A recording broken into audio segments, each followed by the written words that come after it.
I better be live. Yep, we're live, alright. So I'm gonna hit continue. So which of these saves am I supposed to go for? I made 2 saves after the nicknaming game scene.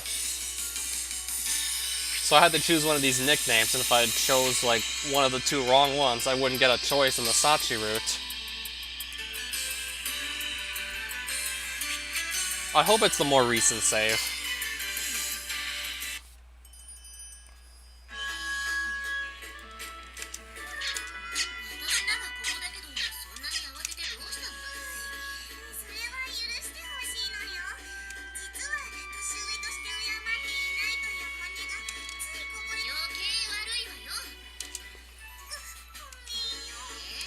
So I assume you did have a reason for screaming my name, yes? Actually, I was hoping you could teach me how to become a woman, Amane. Become a woman? Makota's vague description of her objective prompts and instantaneous fiery blush for Amane. Sorry to butt in, but I'm positive you're misunderstanding something here, Amane. Really? Yes, Maggie-chan appears to be somewhat agitated, so please allow me to explain the situation in her place. Yeah, please do. We've been watching cartoons in the lobby just now, and the program that followed happens to be a girl power-up special. During that broadcast, a female commentator noted that makeup is every woman's best friend. These words seem to have left a deep impression on her. I can pretty much picture how that went down. I'm an exemplary modern kid, you know. I believe everything I see on the TV. By the way, impressive work as always, class rep. A concise and edifying report.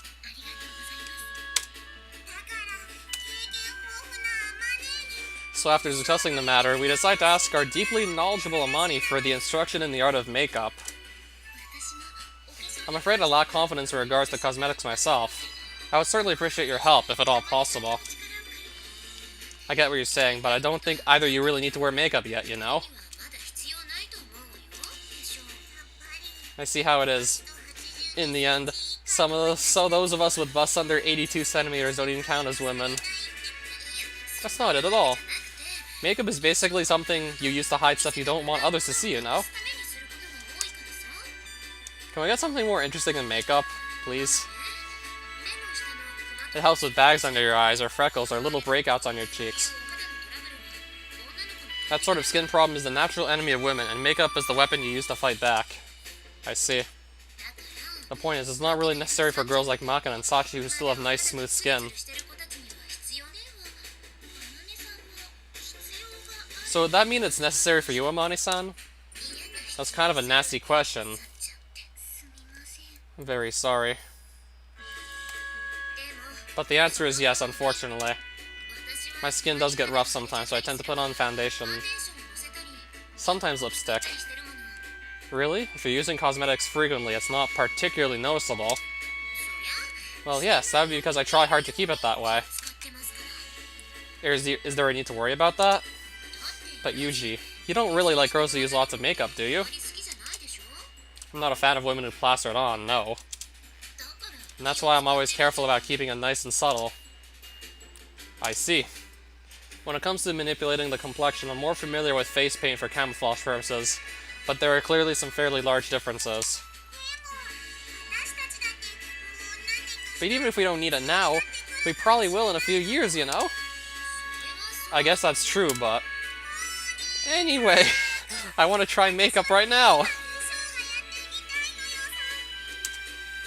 I would truly appreciate your instruction as well, Amane-san.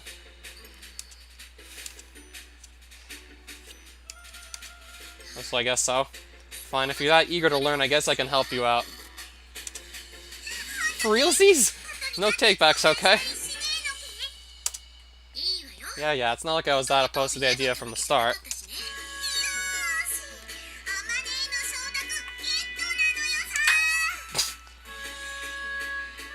It doesn't even look like they clapped, they literally just bumped shoulders. So where should we do this? With this many people, Amane's room would get pretty crowded. Can we do it right here? Hey, why is everybody gaping at me in shock and awe? It's not like I'm any more beautiful today than I normally am. Or any less of an airhead, apparently. Where'd you come from? It's not like I was peeking and thought this sounded fun or anything. You're transparent as always, Michiru. I'm not transparent. I'm super non-parent! Come on, you're letting me join in too, got it? Fine, fine. I'm pretty confident I know more about this stuff than you guys, at least. If I'm going to do this, I might as well take care of all of you at once.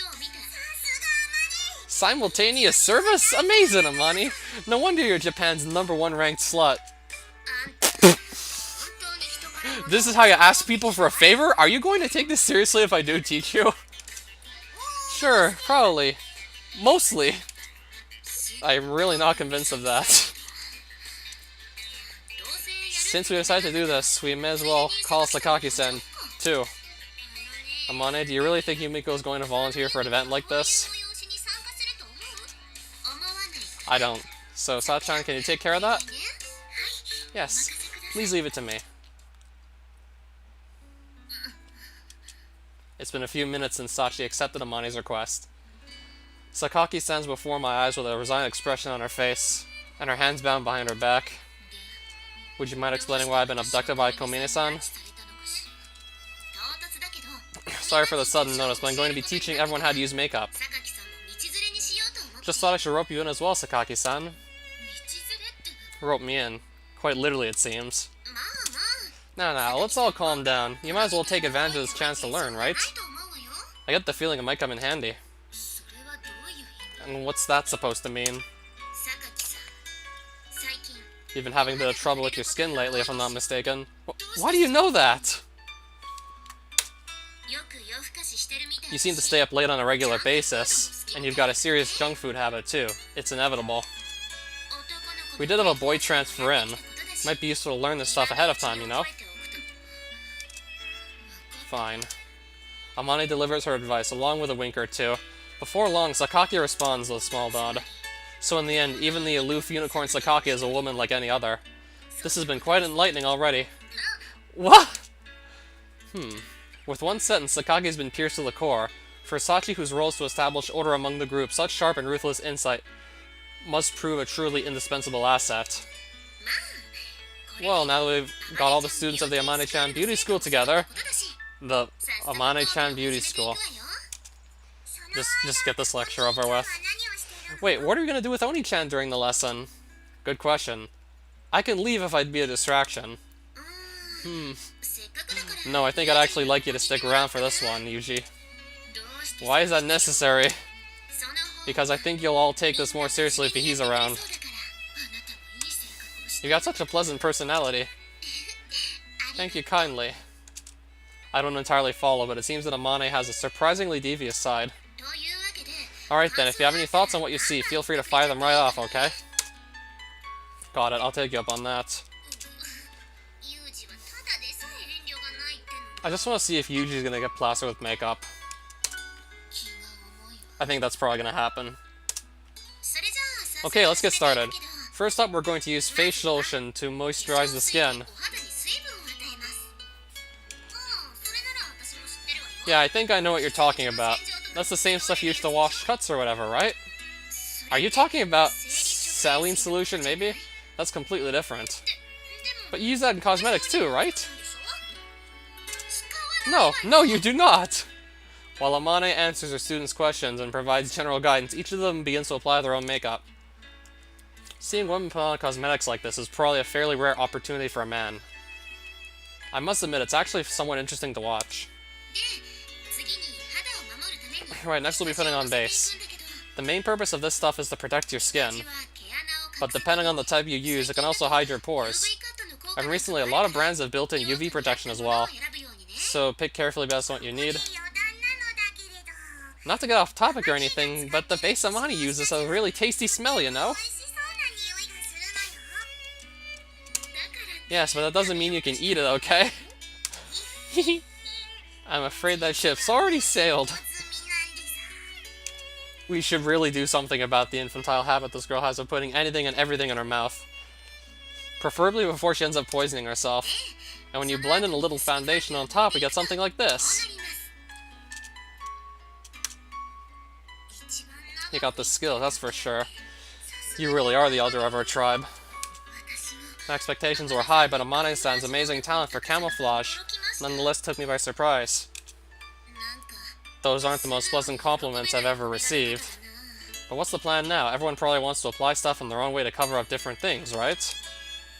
Yep. So next up, I'll be instructing everyone individually. I see.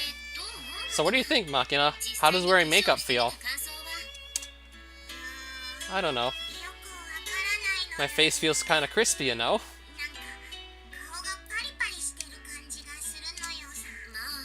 It might feel a little weird until you get used to it.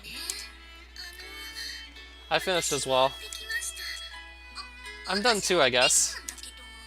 Is this about right? Yeah, looking good, you guys. Everybody seems to have kept up with the lesson. I'm impressed. Amane inspects everyone's individual workmanship, nodding in apparent satisfaction. Alright, next up, let's get into some accessories like eyeliner or false eyelashes or whatever. I'll be teaching everybody one-on-one, okay? Somehow it really has turned into a pretty respectable little classroom. Alright, that's 30 minutes. Pencils down, everyone. Time to check on your progress. As the timed alarm goes off, Amani returns to the lobby after a half-hour absence. Having completed her instruction on the finishing touches, she decided to hold a little examination at the very end to evaluate her students' capabilities. I think I sorta got it. Maybe. I'm not sure I was able to do it exactly as you taught us. Nobody's going to be perfect at first. That's only natural. No need to be so nervous. Yes, I suppose you're right. Oh, you think so too, Sakaki-san? So I'll start off by examining you. So, do you think it went well?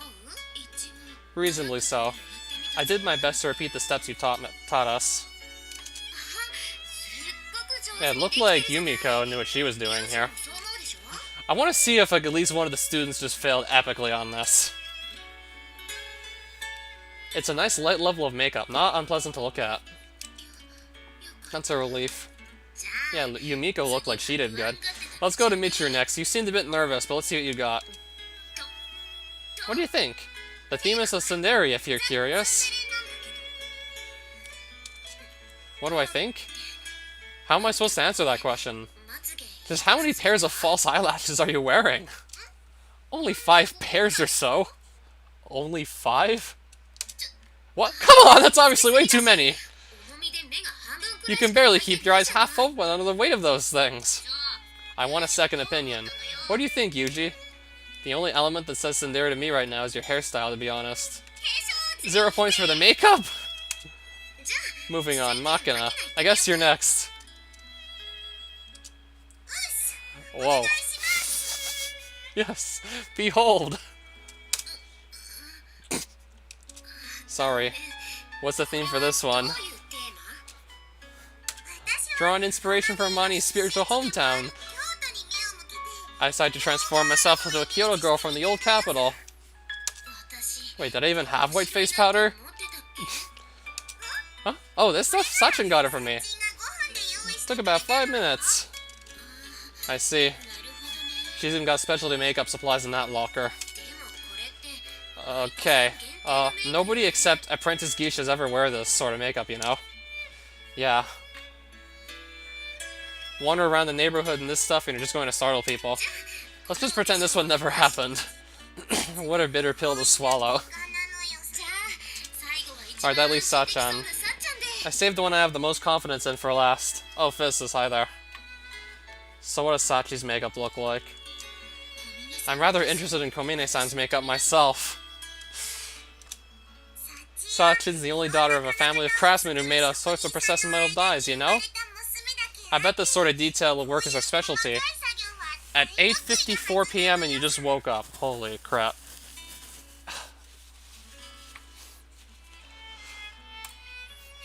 I see. Growing up around talented mechanical engineers might explain why Sachi can deal with a wide range of hands-on tasks so deftly. Might as well just hand her first place now. I don't know. I've got high hopes myself. Okay then, Sachan. I'm not entirely confident in the result, but... Would I call you an anomaly? At least in terms of your sleeping schedule, yeah. What? The instant Sachi timidly turns to face Amani and the others, there are 4 simultaneous exclamations of pure shock, and then a long moment of silence. What's wrong? Rendered speechless by her skill? Well, if she's done that great a job, I'd like to see for... Absolutely not, Yuji! I start to walk around the group to get a clear look at Sachi's face, but Amane quickly blocks my way. Why not, exactly? Well, because I feel really bad for Sachan. Huh? No! No! It's nothing! Don't worry about it! Okay. For whatever reason, it seems this particular work isn't for my eyes. Everyone, your faces are quite pale. Is something the matter? Well, you know. How can I put this? I guess that's probably the makeup's fault. Yeah. I see. I wasn't aware makeup could produce such a deathly pallor. Please do teach me how you achieved it. Yeah, good idea. Also, I haven't really taught you guys how to take off your makeup yet, so let's get started on that right away. I still haven't heard Kazami-san's thoughts. That's fine. No big deal. You can just show him next time, okay? Greedy women are a turn-off, you know? Alright. In the end, Sachi has been forcibly carted off stage. The exact circumstances remain something of a mystery, but one thing is perfectly clear. You can't take your eyes off our class rep for a second, or shouldn't at least. Incidentally, after this incident, Makina would never again express an interest in makeup. Oh, so we never even got to see it. Was Sachi so bad we couldn't even see it? Oh, she must have really fucked up then if we weren't allowed to even see it. If it's literally just up to our imagination, this is just how badly Sachi messed up her makeup. Nowhere in particular. Just thought I'd take a little walk to latitude 34 south, longitude 58 west or so. Where would that be again? Argentina! The hell? What kind of lunchtime stroll's that? Oh, Superness, you too? A lot of people just sleeping, like, really late. Waking up at night. And then sleeping in the day. Sounds like exactly what vampires would do. Everyone has their whimsical days, right? I'll get you a souvenir. Oh, really? Fine, go choke on some dulce de leche for all I care. Such hurtful words. It's a weekday afternoon, and here I am walking out of a room to the jeers of a woman spurned. Seems I may be something of a heartbreaker. I do appreciate that Mani is concerned about my nutrition, but... the thing is, these meals have been getting out of hand lately. Just sitting back and watching the Engel coefficient going through the roof is growing increasingly awkward. Guess I'll head to the rooftop. Actually, I do feel like securing myself in a place where I can eat in peace. Oh, I thought you slept super late too. I guess I was wrong then. Hey there, Yu-chan. Look, I told you to quit it with that name.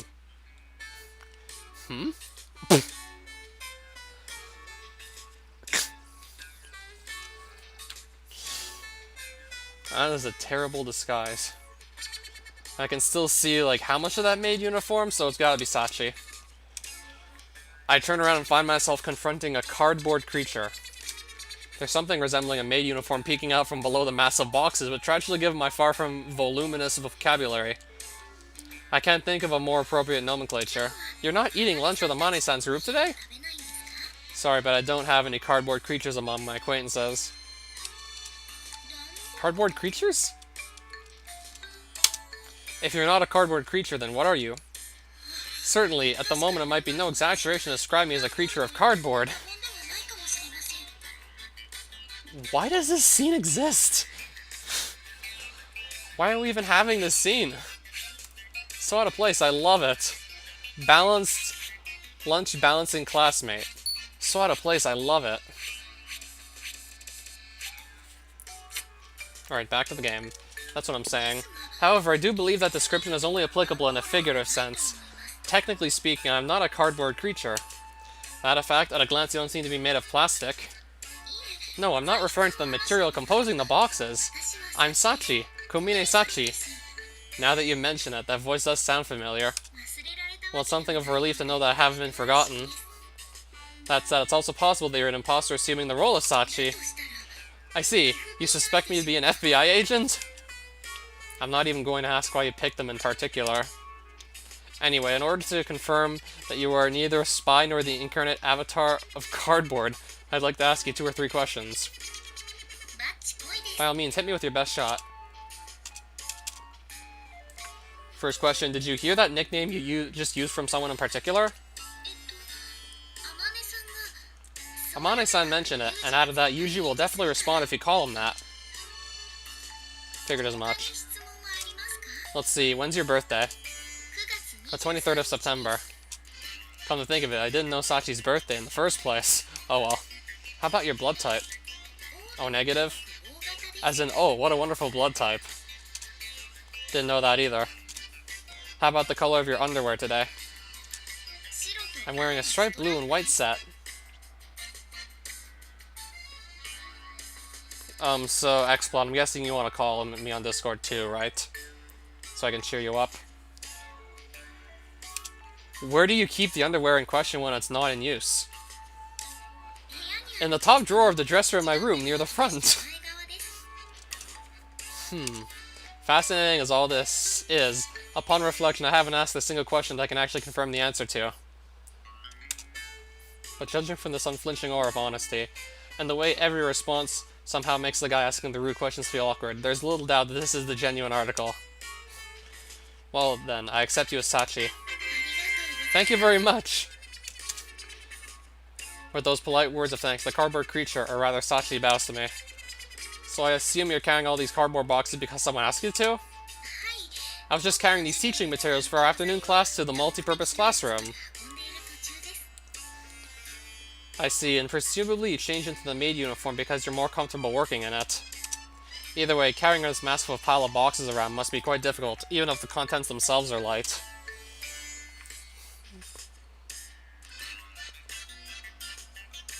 We'll help her out with the boxes. How about I help out as well? It's very kind of you to offer, but this job was assigned to me.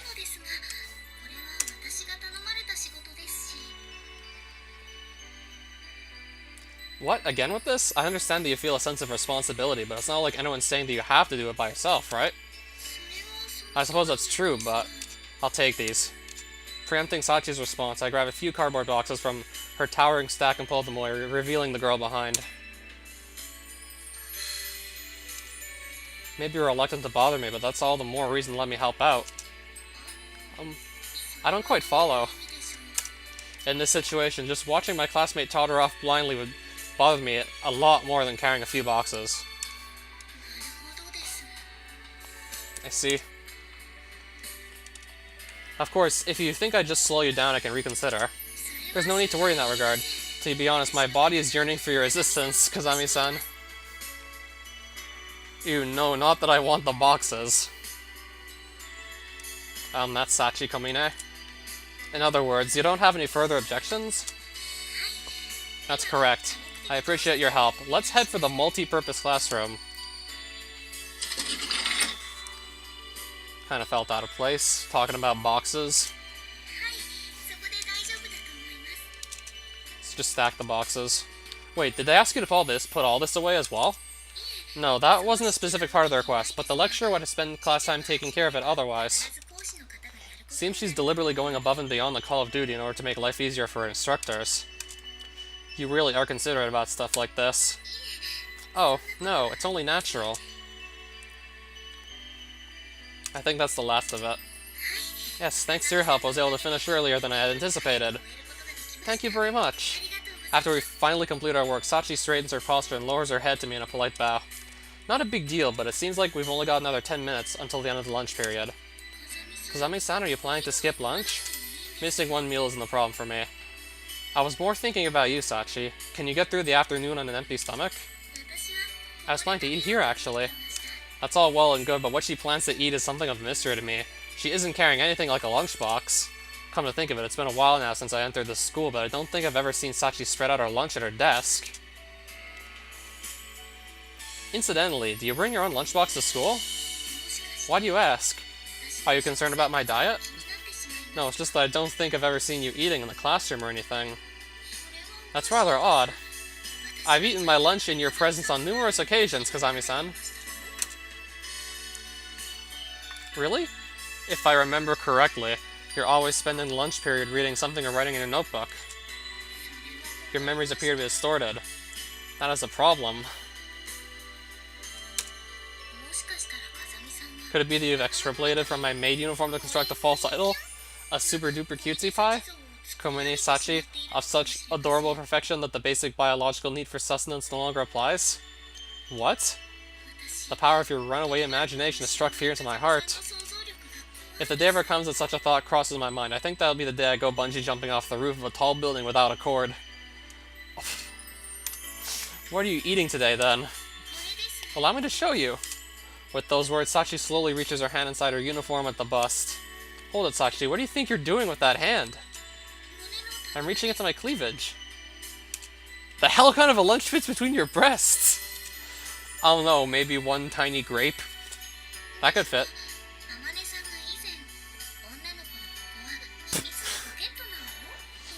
Where are you reaching? Oh, behind my cleavage. She says it like it's no big deal whatsoever. What the hell? Does that woman intend to remake Sachi in her own image? Is this school going to end up as a facility for the mass production of Amane clones? Well, I certainly like the music.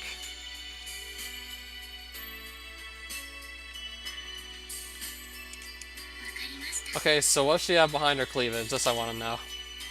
As Sachi nods, I close my eyes. I'm finished, Kazami-san. When I open them again, holding a rectangular biscuit of some sort in her hand, some kind of off-the-shelf portable rations. No, this isn't something I purchased. I baked them myself. Favorite track from Fruit Grisaia? I think Kasabuto would probably be mine. I guess I'd probably have to maybe link you it if you don't actually recognize it by name alone.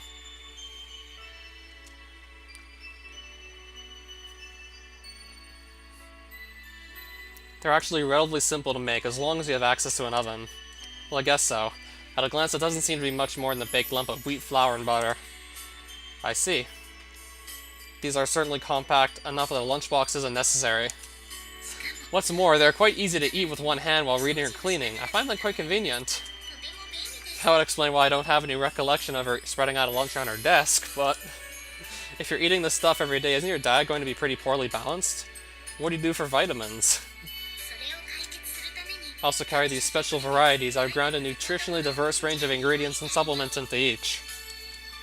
Right on cue, she produces a number of brightly colored shortbread biscuits for my inspection. I feel as though I'm watching a baking segment on some particularly deranged cooking show. From the right we have sesame, multivitamin vegetable, and red mamushi. Now, what is that? I'm a little curious about what you've gotten in one named after a poisonous snake. But first of all, are these things tasty? Well, by the standard of the French military's individual field rations, I believe they're reasonably flavorful. Yeah, can do. I come perilously close to asking her whether she's ever actually eaten an RCIR, but I managed to restrain myself at the last moment. Would you care to try some yourself, Kazami-san?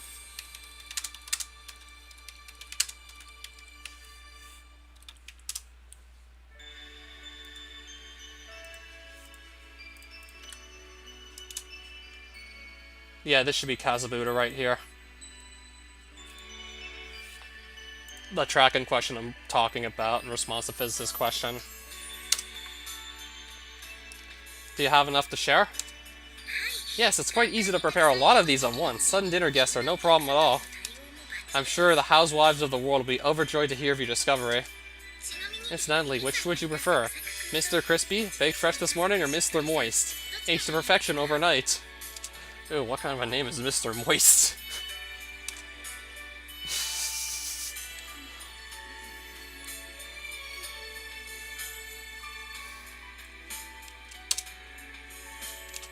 The two of us sit on the teacher's platform in the otherwise empty classroom, biting into our homemade shortbread. There isn't anything logically wrong with our actions under the circumstance, but for some reason this feels less like a school lunch I'm more like a child break in the middle of a long march to the battlefield. As I'm pondering these matters, Sachi continues to silently and steadily carry her food to her mouth. Maybe it's because I've been eating with Amane and Makina a lot lately, but something about this situation feels oddly unsatisfactory. So, enjoying that? Yes, I did a good job on this batch, if I do say so myself. I'm impressed. Put these on a shelf when I think they could pass for something from a bakery. That's very kind of you. When I glance over, I notice that Sachi's currently chewing on a biscuit specked with pebbly black bits. What flavor is that one? Fifa. Sesame, eh? Looks pretty decent. Like fun? With those words, she casually sticks her face in my direction, the half-eaten shortbread biscuit dangling out of her mouth. Okay, well, if some woman sitting on a park bench next to me suddenly pulled this sort of stunt, I would probably be interpreting it as indicative of a severe chemical imbalance, but we're talking about Sachi here.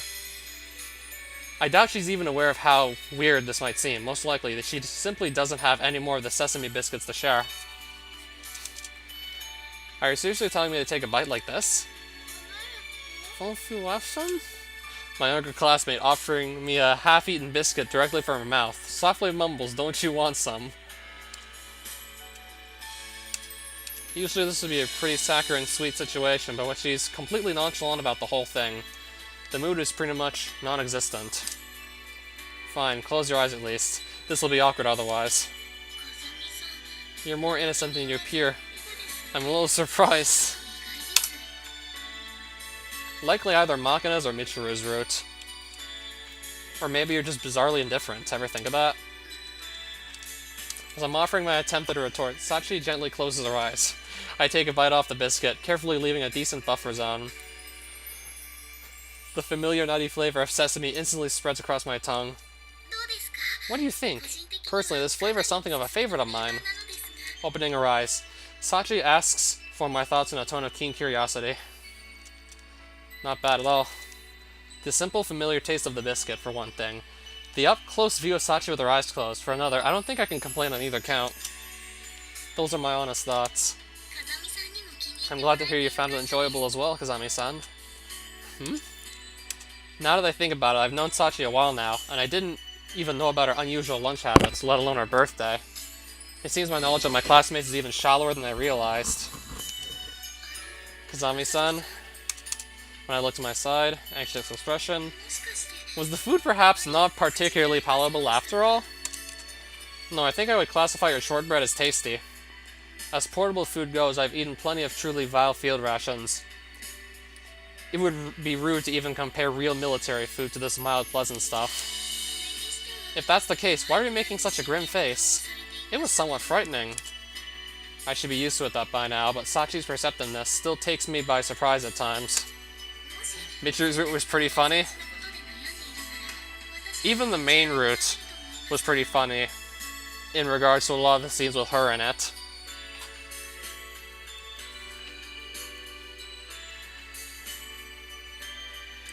The glass is smoked. Oh, so did they cook it over a fire?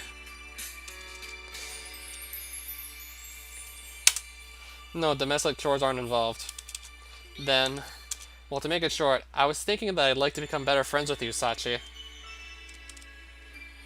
I have to wonder how so. I'm sorry, did I just receive an invitation to your bed? What? I remember reading in a book that getting friendly sometimes implies a proposition of that sort. I should be used to it by now, but Sachi's talent for seriously warped misinterpretations of my words still takes me by surprise at times. Yeah, sometimes there could be nuance like that, but that's not what I meant just now. Look, we're classmates, right? I just thought it might be nice to learn a little more about you eventually, that's all. I see, you were using the words in a more literal way? Yeah. In that case, we seem to be in agreement. I would also like to become better friends with you, Kazami-san. And there's Sachi's and Yumiko's routes, which you didn't really mention any details of, as to how dark they were. So let's be friends. And let's listen to more eating sounds. When I glance back at Sachi, she's already returned her attention to her meal. She's our class representative and the quiet peacemaker of our group, but above all else, she's something of an unpredictable girl.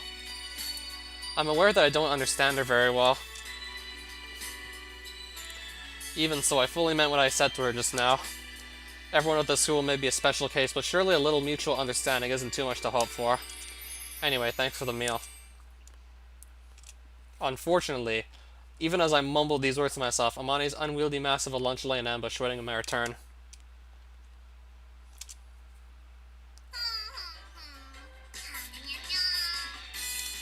Michiru is crooning nasally to herself. It's not particularly pleasant to listen to, but then again, humming is one of the few forms of musical expression that exists solely for the satisfaction of the performer. Sometimes it's a natural outflowing of happiness in a moment of relaxation, but at other times, it's an attempt to calm the nerves in a moment of crushing stress. I don't know which psychological state has given rise to Michiru's song, but I do know how I can subtly manipulate her mood. I sneak up behind Michiru and softly synchronize my voice with her song.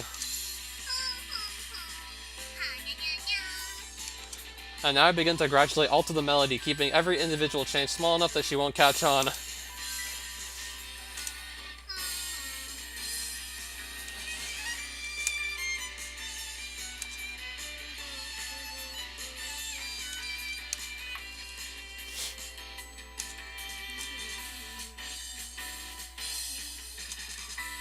What the heck? Michiru spins around flustered. Her face reveals sheer, uncomprehending bewilderment. By slowly changing my upbeat melody into a grim funeral march, I guided her own song down the same dark path, but my victim clearly doesn't realize this was my doing. I don't think it does, personally. Probably does not. No, nothing in particular. It's just, I was feeling so cheerful a minute ago, and it feels like something dragged me down into the pit of despair. Oh, that's a pity. Yeah, you didn't do anything, did you? Who, me? Like what? No, I guess you didn't. Despite its inherently subtle nature, a subliminal manipulation of this sort can dramatically influence human behavior through its effects on the subconscious. Well, we'll do enjoy the read. For example, I could persistently hold eye contact with Michiru as we speak. This can be mildly intimidating in its own right, but the effect increases significantly when I wait for her to blink before doing the same. By quickly opening my eyelids before her, Michiru would soon be under the illusion that I never blink. What's more, it's very rare for anyone to consciously notice this is taking place. Instead, a nagging sense of unease grows in the back of their mind. Use enough of these tricks and outright psychological manipulation as possible, but this time the humming game proves sufficient for my objective of screwing with Michiru. So much for my good mood. Sorry about that. Why are you apologizing? Wait, did you do something after all? You really have to be more specific. What are you accusing me of? If I knew that, this wouldn't be so annoying! Anyway, you're going to pay dearly for this. But I'm not that desperate to just boost my view count. Especially if the views won't even be real. Why get so bent out of shape over something like this? I'm not bent. This is my normal shape for your information. True, but that's not a good thing. You know, someone once said that relationships are like a mirror. Like, the way people treat you is a reflection of how you treat them? Yes, that's how mirrors usually work. Your approach seems to involve repeatedly bashing your head against the glass. Planning to go to Looking Glass Land? Just so you know, Humpty Dumpty is currently sitting in a carton on my fridge. Huh? What's that supposed to mean? I don't really get it. Alright, I'll give you the short version. Michiru, you tend to treat others with all the friendliness and charm of a lollipop-sucking brat who's just been denied a new toy. My personality is what it is, okay? It's not like I can fix it now. I suppose not. That's right, this is just how I am. Get off my back, unless you want a rolling so bad to the face. Seems that she has no idea what a rolling so bad actually is. This calls for special training and friendliness. I don't know what a rolling so bad is either, it's a kick.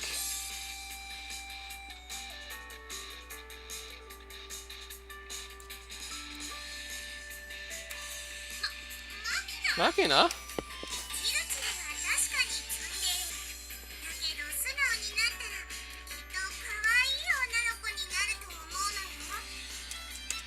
We can rebuild her. Better, stronger, less of a sourpuss. No way, absolutely not. I want to be who I am. Thank you very much. Training, is it? What do you have in mind? Did you not hear what I just said? Don't ignore me. Multiply a minus by a minus and you get a plus, right?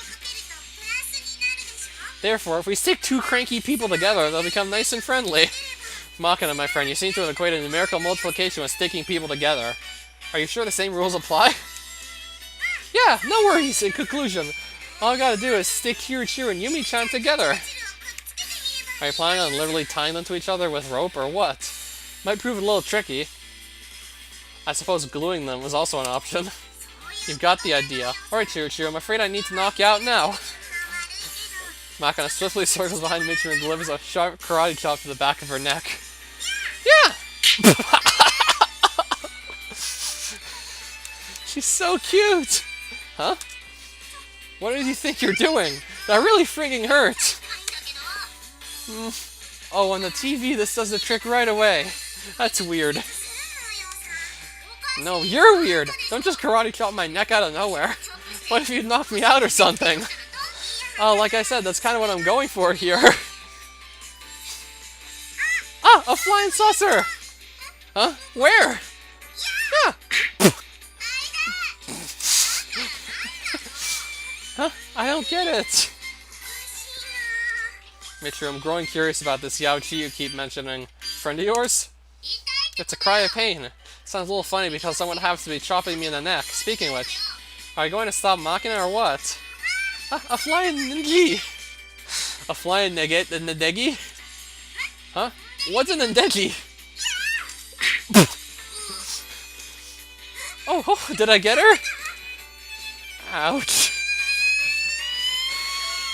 Cut it out already! What the heck? I don't get it. Why doesn't she pass out like they do on the TV? That's pure fiction. You're not going to knock anyone out that way unless you get the angle absolutely perfect. Even then, misjudge the force and you're gonna end up doing irreversible damage. It's not something you should try at home. Really? Now I feel kind of bad about chopping Kirichiru. Well, I guess I could have been quicker about telling you myself. The back of my neck is throbbing in agony.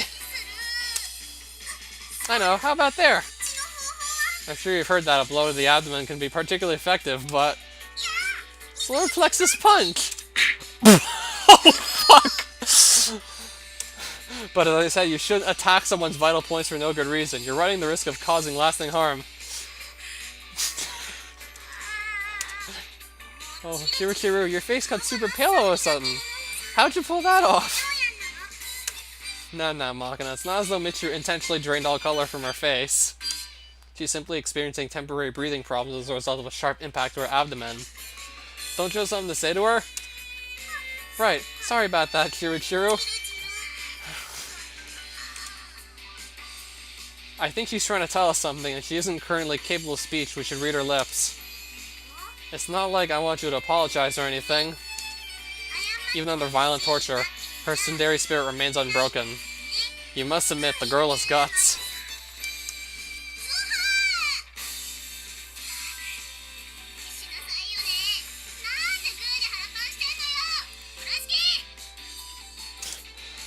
Of course not! I'm just trying to make you a little nicer to be around, you know? I'm sure you'll be a lot more lovable once we beat the grouchy out. I'm like this because I want to be. Mind your own business. Is something the matter?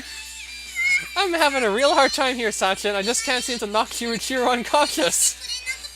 Unconscious? So I suppose I have some ideas, as long as you don't mind the risk of potentially severe long-term side effects. Unfortunately, we do mind. Come on, Machina, you've given her a pretty good beating already. I hardly think there's any need to render her unconscious, is there? This just ain't good enough. To cure Kirichiru of what ails her, we absolutely gotta knock her out and tie her up. There's no reason to feel pity. Far from it. This is a good deed. A good deed? I see. In that case, I suppose it must be done. That's right, Sachin, if you'd be so kind. What now? But we also need to avoid side effects. Let's see. Sachi stares fixedly at Michiru, apparently puzzling over the best way to make her faint.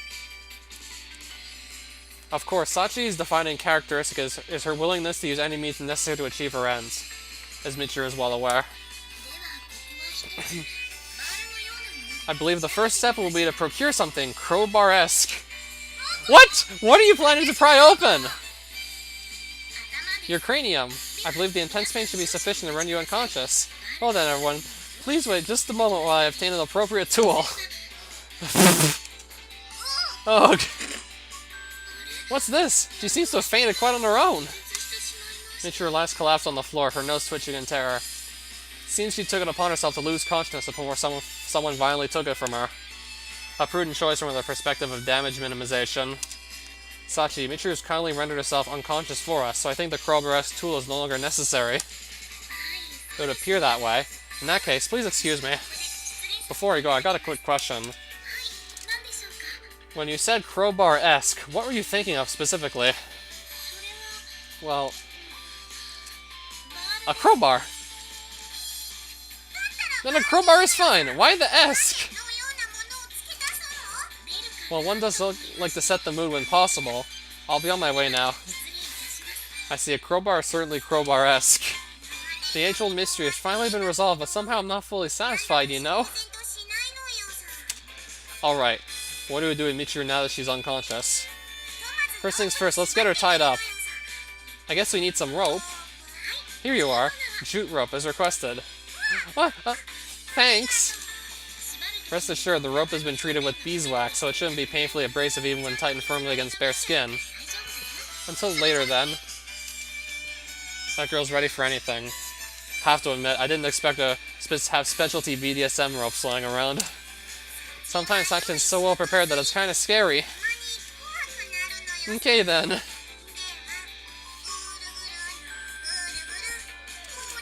Well, this is pretty nice work. Rope bondage over the clothes has some refined flavor.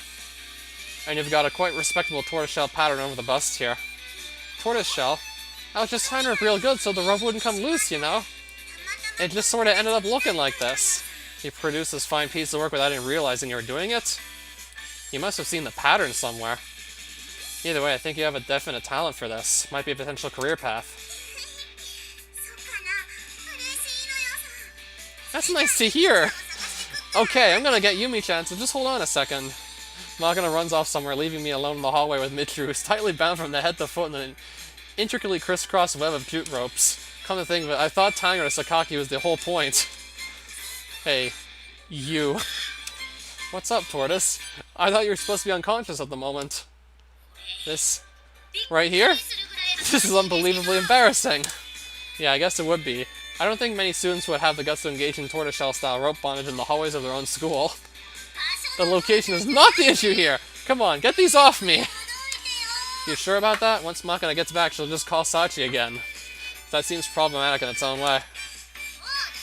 Yes, okay, maybe so. But I also really don't enjoy having you see me like this. So you'd like me to untie you after all?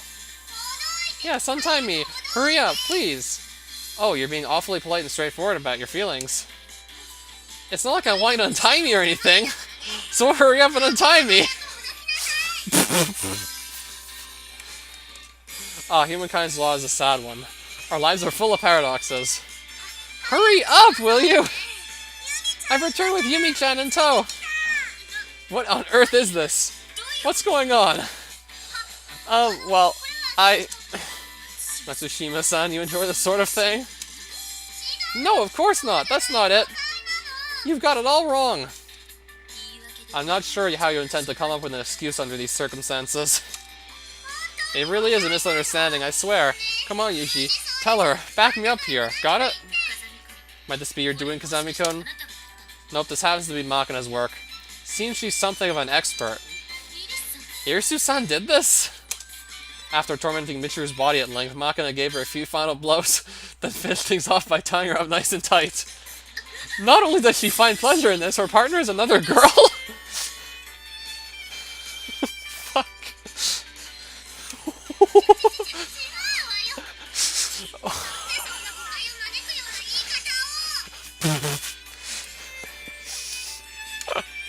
Irisu-san, is this true?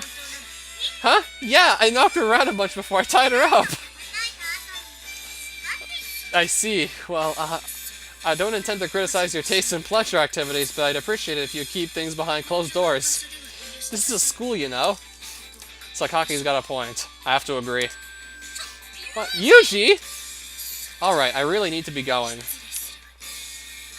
Wait, you've got it all wrong! Come on, Yumiko, Sakaki-san! Sakaki-san!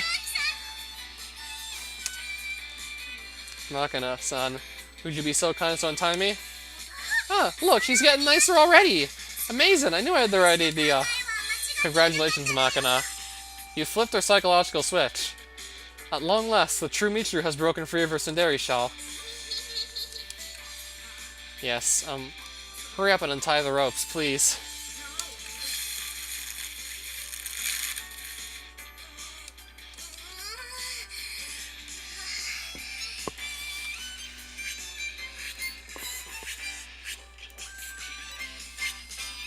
Makina's abnormal talent.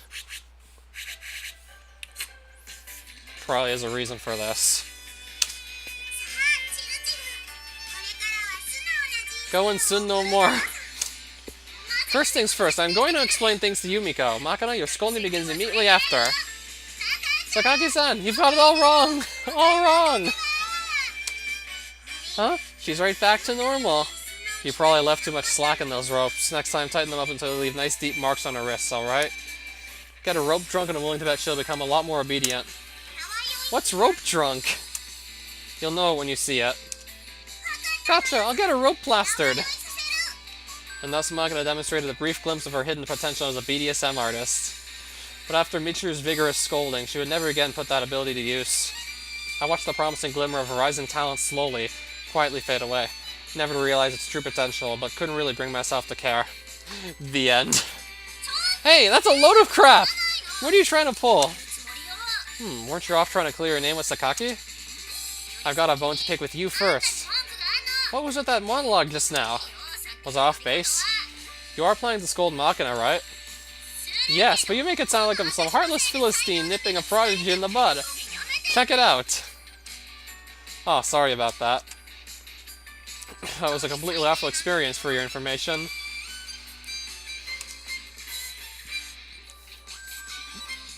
But then again, didn't it feel really good when she finally untied the ropes? Well, of course it didn't. Are you nuts? Really? All that stagnant blood laboring to circulate through your body under the pressure of the ropes suddenly surged freely through your veins? I think that must have produced at least a light euphoria, as a physiological phenomenon. I myself once experienced a wave of indescribable pleasure just from loosening the belts on my arms after a pressure training session. I have no idea what you're talking about, jerk.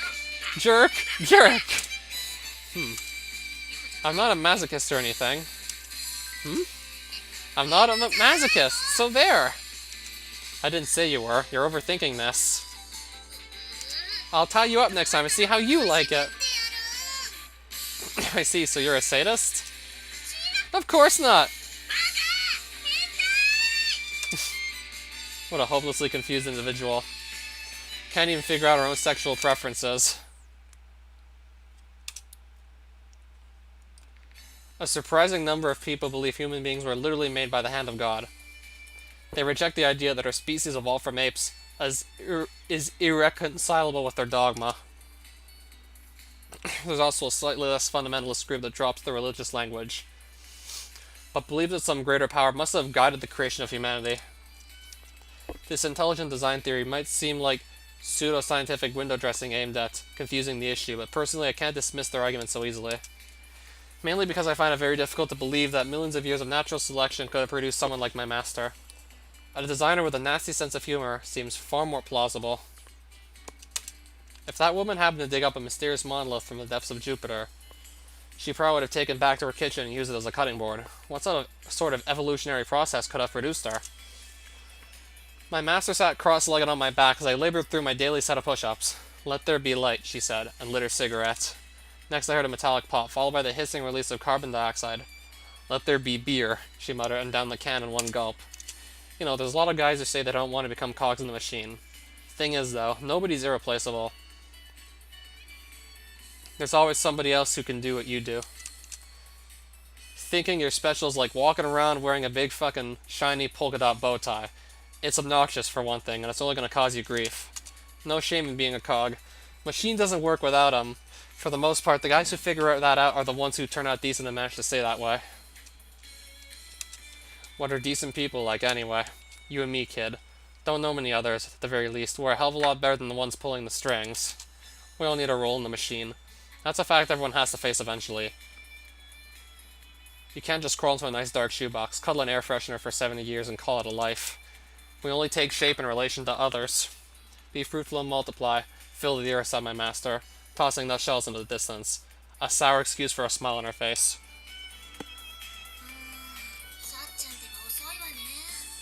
Sachin's really late. What's wrong? Something up with Sachi? Well, yeah. I asked Sachin to do a little shopping for me and she just isn't coming back. I was hoping she could pick me up this kind of ice cream they only sell every once in a while. I feel pretty bad if she had to wander too far away to find it. By limiting the shipments to stores, they manufacture artificial shortages, creating the impression of overwhelming consumer demand. The limited availability builds hype, turning the product into a genuine hit. A classic pattern. But this stuff is really good. I always try to keep a good amount in reserve, but I got careless and depleted my stash. I need my bunch of Black Sesame Super Swirl, you know? Never heard of it. Figured as much. You've got practically no interest in what you eat, after all. Way I see it, there are two varieties of food in the world. The type that's necessary for survival and the type that isn't. I mean, it's not like your meals are as bad as all that. I just don't get it. I'm just saying fulfilling the basic nutritional requirements comes first. If the meal happens to taste decent, so much the better, but that's a secondary concern. Are you guys? You're talking about being behind my back again, aren't you? You're a real nuisance sometimes. Cut it out. But I might have been thinking about you guys myself. Just a little bit. Nice. That was a beautiful transition. Perfect, tsundere. We're always told that unique individuals are valued by society for that outside-the-box thinking or whatever. Fact is, though, if you're too different from the rest of the pack, you're just going to get shunned and pushed outside the loop. Perhaps Michiru mistook that polite function for the way the world really works. And concluded it would be the wise to become as unique as humanly possible. If so, the girl's a sad byproduct of the mealy-mouthed times in which we live. You're a victim, too, in a way. Hang in there, kid. Huh? I'm perfectly fine, actually. Just cut it out, will you? That's really not funny. Anyway, did I hear someone mention Bunch of Black Sesame Super Swirl ice cream? You sure did. You know the one I'm talking about, Michiru? Well, of course. You really like that stuff, don't you, Amane? Actually, I got a pretty nice Yeah, I love it. That's why I just sent Sachan out to go buy me some. Huh? Buy you some? Ah, right. Sounds like something to look forward to. Okay, I'll just be going now. Hold on there, Michiru. Aren't you going to finish that sentence? You got a pretty nice what? Stamp collection? Staph infection? Staph infection collection? I didn't say anything remotely like that. I got a pretty nice style, if I do say so myself. You know, my hair. Don't you agree? Yeah, I want to talk about hairstyles. Oh, is that it? Your hairstyle? It's exactly the same as always. Come on, Yuji. You are so clueless. When a girl asks you a question like that, it means she's changed her hair a little bit. Oh, did you trim your bangs? No, I haven't changed my hair at all, actually. Then why bring up your hairstyle all of a sudden? There's nothing to talk about if you haven't changed it. Well, because I think the feat of constantly maintaining my high-quality twin tails warrants a few compliments. I'm willing to bet that Sachi does that for you. No, she doesn't. Okay, maybe she does, but I still want compliments. Understood. I will now compliment you. In the process of maturation from infancy, human beings gain the motor skills necessary to make use of muscles previously beyond their control. That newfound ability to freely run around is so enjoyable that many toddlers can't sit still. The majority of children go through a phase of hyperactivity and fidgety impatience as they revel in the control of their bodies. The next step in the process of maturation involves developing the ability to restrain the impulse for restless movement. Self-control, in other words. Accordingly, the fact that you can sit still long enough to have your hair tied up is proof that you aren't a child. You're a big girl now. Awesome job, I'm very proud of you. Did I take the hint of sarcasm? Arg, forget this. You are such a jerk. Okay, what was all that about? Haven't you given up trying to understand by now? San, saffron, saffron rice.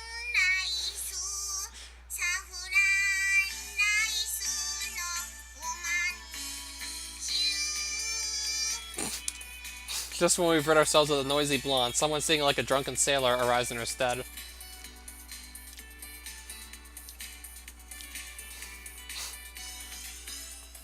If anyone's looking for an actress to play a siren whose voice drives men to dash their ships against the rocks out of sheer irritation, I think I found a very suitable candidate.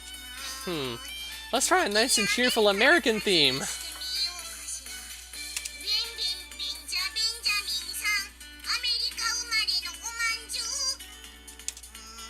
This ain't right either. I think I'm gonna need some help after all. If I stay here, I'm going to get caught up in something troublesome. This calls for a subtle but immediate evasive action. I begin to quietly inch backward along the lobby floor. Hey, hold it. Where do you think you're going?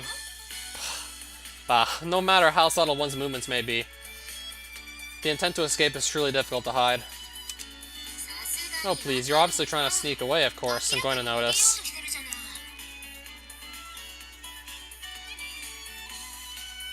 I'm proficient at camouflage, concealment, and deception, but clearly stealth under zero-cover conditions is a different beast entirely.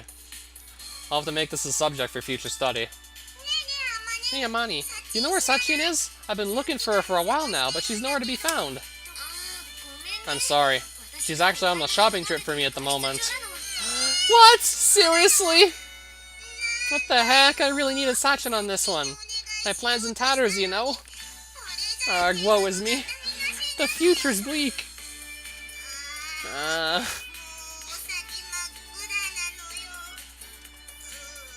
Oh. Come on now, you don't have to get that depressed. Was it really that important to request? I'm with Amane on this one. You're going a little overboard with the melodrama. Of course I'm depressed. It's only natural that I despair. This is just too much.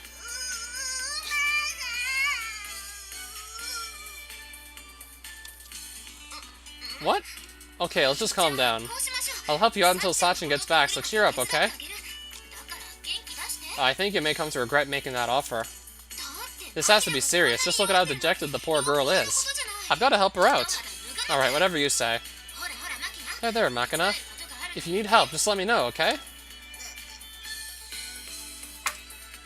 Sorry? I can't hear you. Speak up a little bit. Sing. Sing for me, I say! Huh? What the heck? What are you talking about? Okay, so I was kicking back and watching some archived TV shows in the AV classroom just now, you know? Then all of a sudden, there's this commercial for a Manchu shop, and they're running a song competition with fabulous prizes for the best entries! Well, that explains the bizarre Pacer-themed song you were working on earlier. I did my honest best, but I don't think I got much in the way of musical intelligence. My entry has got to be a song that shakes the soul of all who hear it. In the end, I decided to have Sachin do it for me, but somebody got to her first, so now Amane. I want you to sing in her place. No, I demand it. Sing. What? Come on now. That's a little much to spring on me all of a sudden. There's no way anyone can just come up with an original song on the spot, you know? I want a song.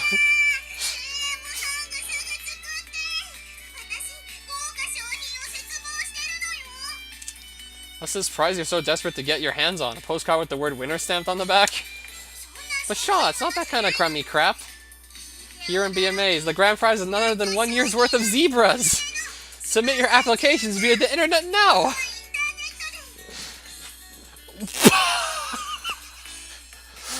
A year's worth of zebras? What?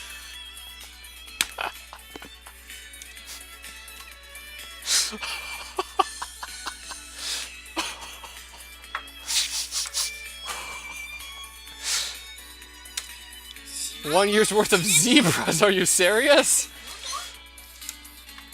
Oh yes, my dreams realized, my thirst quenched, my zebras striped. I'm assuming it's pretty hard to raise a zebra in a normal household, so that price seems really unnatural for a contest advertised to the general public. In the first place, what does a year's worth mean? How many animals?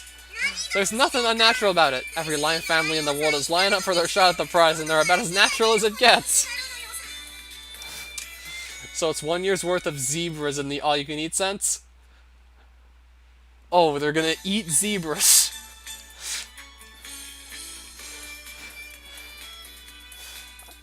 Yeah, I've never had zebra meat before. Might have to try it one of these days. I have to look for a restaurant that sells it. I mean, I can probably find just about anything, but I haven't really seen zebra meat yet. Okay, zebra meat restaurant. Zebra meat. Are there any restaurants near me? Montreal Wild Game Restaurants. Missing zebra. Oh. And then again, like, most of these restaurants in Montreal are still, like, either closed or... Then again, like, it's Canada's epicenter of the COVID outbreak, so I still probably won't want to go back there for a couple months. Yeah, I haven't been in Montreal for, like, the past 3 months at all. Zebra meat on the menu. Oh, something about Berlin. Dusseldorf, that's in Germany. They eat zebras in Germany.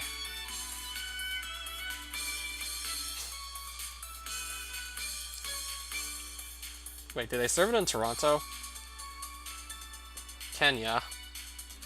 They have zebras there you can eat. Of course they can! Email address! lion@kingofbeasts.com. It's just a bit tricky to type with those big old paws of theirs, that's all. Amane, I'm getting the feeling that Makina may have misheard somewhat. That seems pretty likely, yes. Hey Makina, do you remember exactly what they said? Can you reproduce it for us? But of course! And so, the Bonbon Manchu shop is holding a contest. Your song could be featured in our next commercial, and for that lucky winning entrant, sit back and enjoy your flight in the lap of luxury. See the aurora of Iceland to your heart's content. Courtesy of travel agency Nice Flight Tourist. We present you with 1 year's worth of zebras!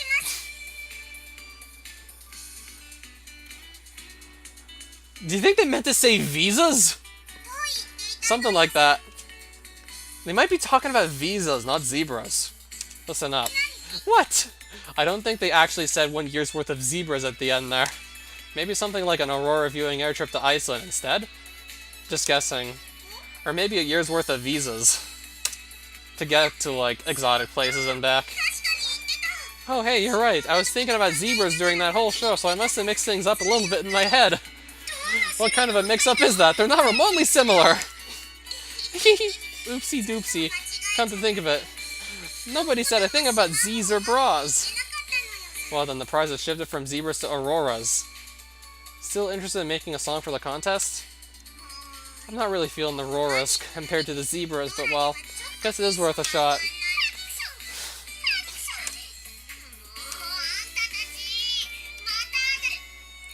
Might have gotten a little lonely for your company myself. No, it's nothing.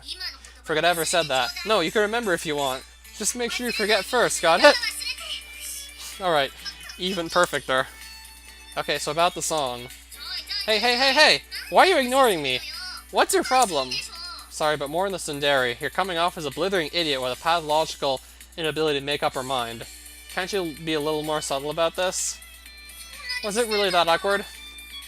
I gotta do it more naturally.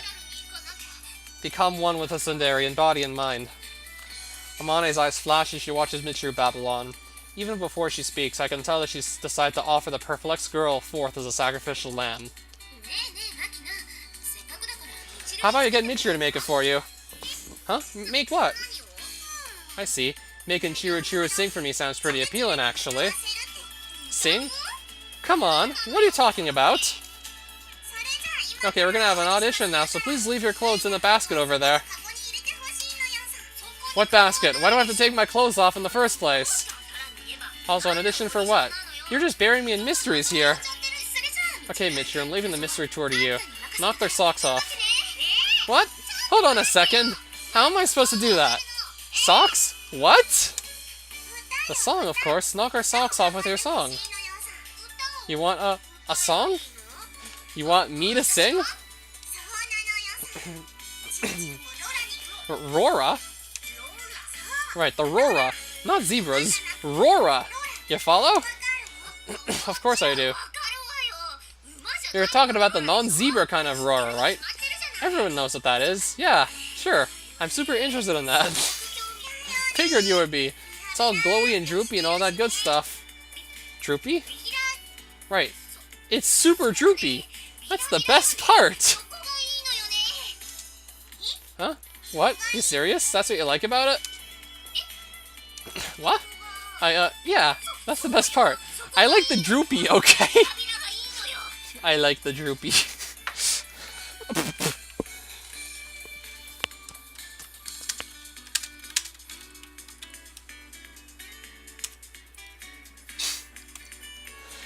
Chiru, are you sure you know what Aurora is? Of course I do. To tell the truth, I kept quiet until now, but I'm Aurora myself. I'm proud of it, so there. What? You were Aurora all along, Chiru?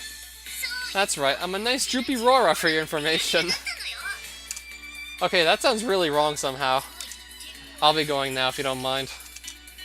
No way, absolutely not. Stick around, got it? Just listening to this conversation is giving me a serious headache, but if you insist, I guess I'll endure it for a little longer. Okay, maybe Chiru's Aurora, but that's all the more reason. An original song, if you please. Do it for your Rora brethren. Right, for the Roras and or... Huh? Original? Right. Right. Gotta sing, I guess. Here goes. You'd better listen carefully. Come to think of it, I was just thinking yesterday that I should make up an original song or two. I've been in a singing mood all day. Nice timing, really. Okay, then, I'm gonna sing your socks off. Almost forgot. It's not like I'm singing for your sake or anything. Can't do without the formalities. However utterly pointless they may be. Alright then.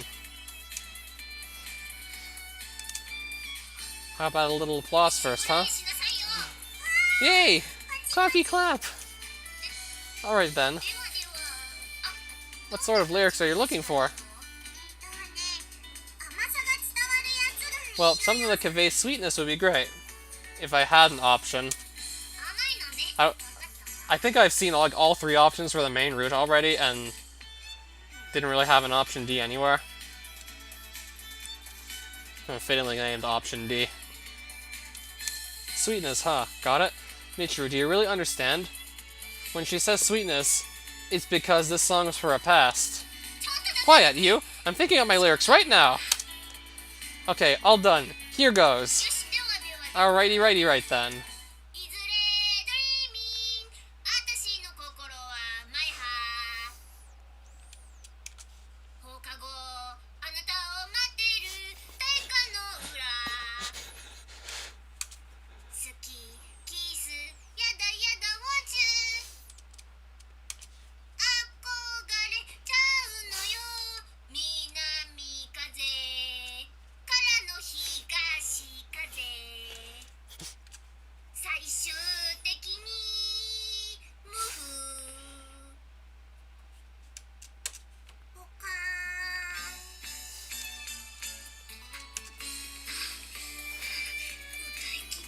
I've sung all that I could sing. I feel like I'm gonna have to really just go into a lengthy explanation for this scene. Makina saw on TV a contest for, like, make the best song, and she eventually just convinced Michiru to try and do one. Try and sing a song. And she thought she could win a year's worth of zebras, but she misheard what they were saying on TV. Makina.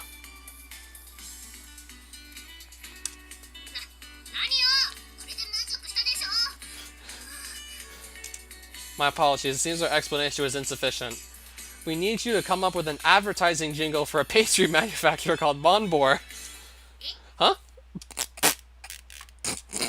You see, the company's trying to find a song for their next commercial with an Aurora viewing tour as the grand prize. Makina's hoping to win the contest. That was the whole point of this entire exercise. Huh? What? What? When Makina asked you for lyrics expressive of sweetness, she wanted you to describe the flavor of a manju bun, not come up with saccharine pseudo-poetry. Accordingly, the original song you just offered us was an utter waste of effort. Oh, Morinus. So yeah, just a couple days ago, you dropped by some of my Advent of Ascension streams. So that Minecraft world is now dead. I died on my hardcore world. I upped the highlight of that to YouTube, of course. You have covered yourself in disgrace, and the world would be a happier place if none of this had ever happened. My condolences.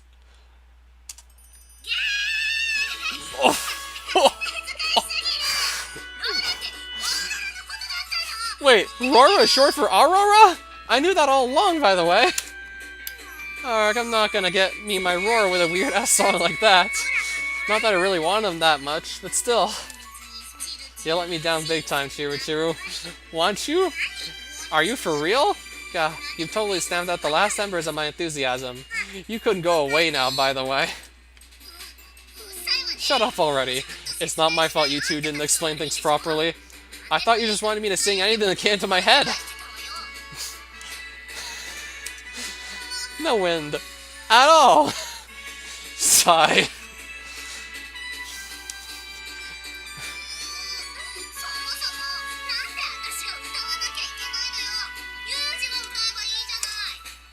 Yeah, that's right. You made me sing, so it's only fair that you have a turn too. Hey, don't think you can weasel your way out of this. Yeah, I don't mind. Here goes. What? There's lots of manju out there, but ours are made with care. So if you really want the best, you'll want to put us to the test. Here and there. Might be pretty fair, but just put them to the test, and ours will prove the best. Bonbori brand manju. They're the best. Something along those lines? What the heck? That was perfect! There was absolutely no need for me to sing in the first place! Pop music in general tends to be pretty formulaic, and advertising jingles in particular usually have fairly simple, catchy patterns. I just combined a few of those.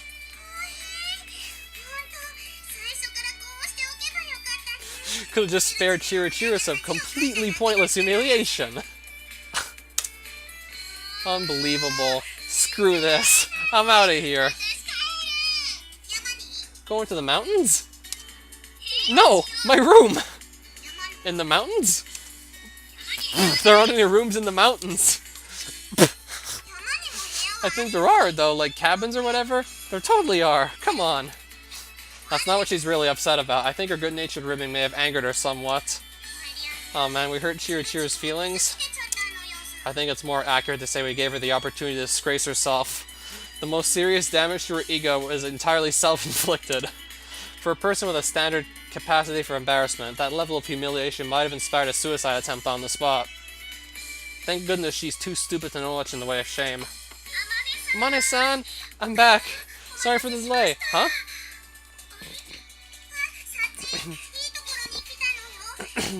I seem to have offended Chiru just now. Could y'all apologize for me? Yes, I don't mind. But I'm in the middle of delivering something to Amane-san right now. Would you mind if I finish that job first?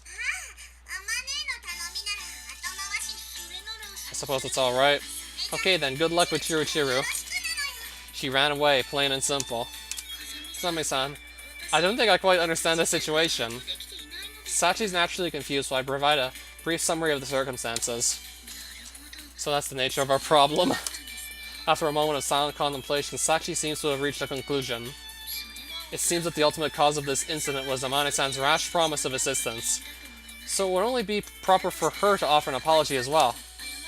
Of course, as I was off shopping in this time of crisis, I bear significant responsibility myself. By my best estimate, this situation is slightly less than 70% my fault.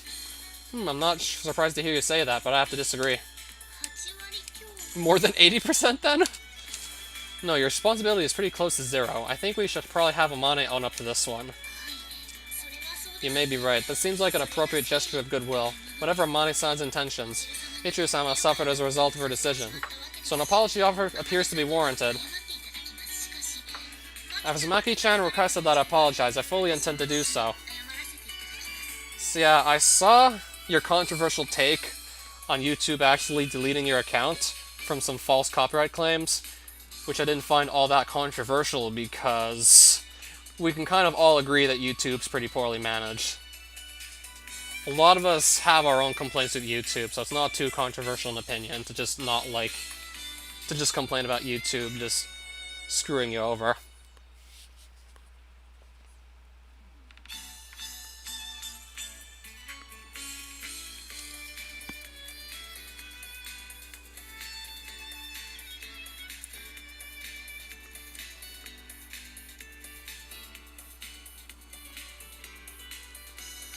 Responded back to it.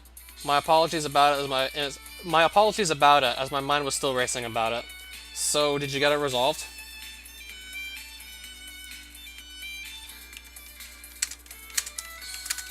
So at this point, I probably care more about it than you do, right?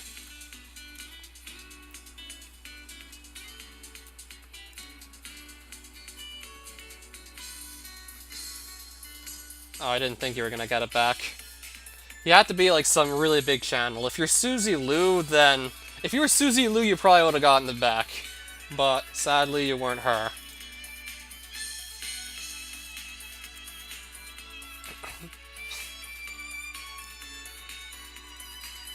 Reason why I'm not caring about it anymore, because it's already permanently gone. So, shit, how much content did you lose?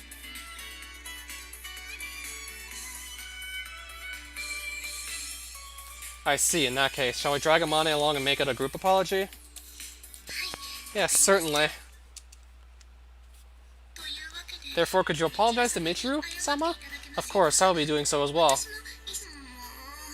Define everything.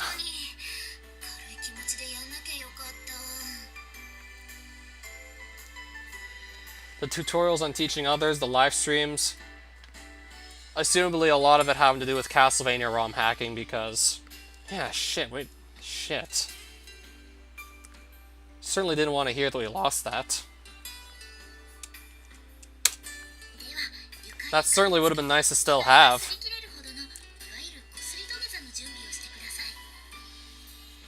Yeah, all this cool stuff on Castlevania ROM hacking that Morinus did, just gone.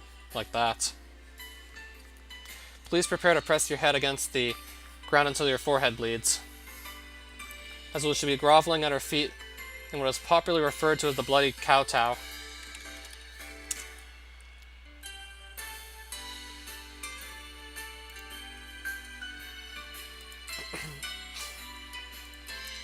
Popularly?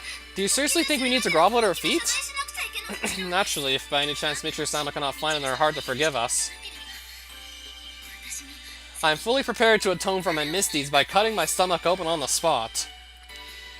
Isn't that a little overkill? Look, I'm sure she's going to forgive us even if we skip the groveling. And even if she doesn't, I don't think you need to cut your stomach open. No, don't cut your stomach open, period. Are you quite sure? I remember reading that harakiri is the ultimate experience of atonement, available to the Japanese. Isn't that a form of suicide? If disemboweling myself isn't a suitable act of penance, where do you suggest I make the cut? I really don't think you need to cut any part of yourself open. I see, if you're that certain, Amane-san, we'll abandon that plan. Pulverization that shall be. Ah! Look, I'll apologize. I really will, so please stop saying stuff like that. Michiru! Michiru! Open the door. Please, if you don't hurry, this is going to get really, really ugly. Michiru-sama doesn't seem to be responding. Perhaps it was too much to hope she might forgive us. On an unrelated note, were you aware that the word pulverization comes from the Latin for reduced to dust?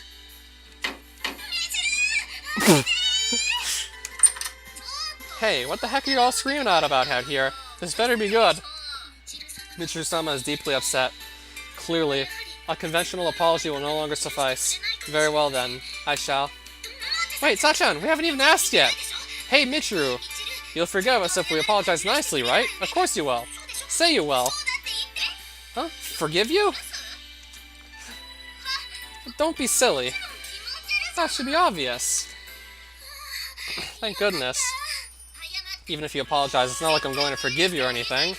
Beautiful. That's not what I needed from you right now. Michiru, my friend, I really think you should drop the Tsundere act for the time being. What are you saying? This isn't an act. I'm really angry for your information. I'm never ever going to forgive you, got it? By the way, forgive you for what? Michiru-sama's wrath exceeds even my most dire expectations. I'm afraid the sacrifice of my body alone will no longer suffice to make amends for our misdeeds. I assume you know what that means, Amane-san. You do understand what I'm telling you, correct? Allow me to remove all possible confusion. We're going to atone for our sins by pulverizing ourselves. I assume that's acceptable? Michiru, I'm really, sorry, so please forgive us. Like right now, if you know what's good for you. What? I said I'm not going to forgive you, alright? Don't make me repeat myself. Incidentally, for what? Come on, why are you apologizing? Amane-san, allow me to demonstrate the proper procedure. Well then, which finger shall be the first to go?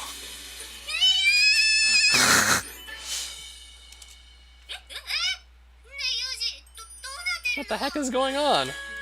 To make a long story short, I'm not gonna ask Amane to sing, but she pushed the job off onto you. Ultimately resulting in your thorough humiliation. Sachi is planning to atone for this misdeed by pulverizing her fingers. What? I don't get it! What does Sachi have to do with any of this? Well, pretty much nothing. Right, so why is she doing this? I am truly sorry. Although Maki-chan requested that I apologize in her place, that is no excuse for causing you such evident distress. Please allow me to atone for upsetting you by smashing your fingers into a bloody pulp. No, that's not what I'm saying. I'm not upset at you. I attempt to atone even though you weren't upset at me? I'm truly sorry.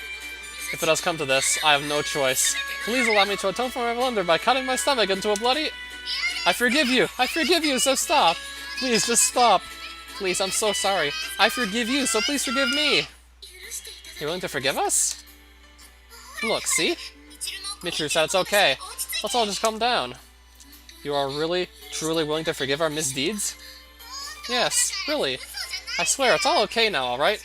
Water under the bridge. Hey, Michiru, what happened to your tsundere pride? Yeah, it's not like I'm lying or anything!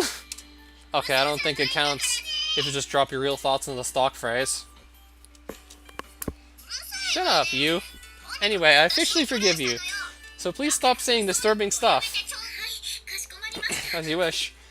Well, that seems to be that, Amane-san. All's well that ends well.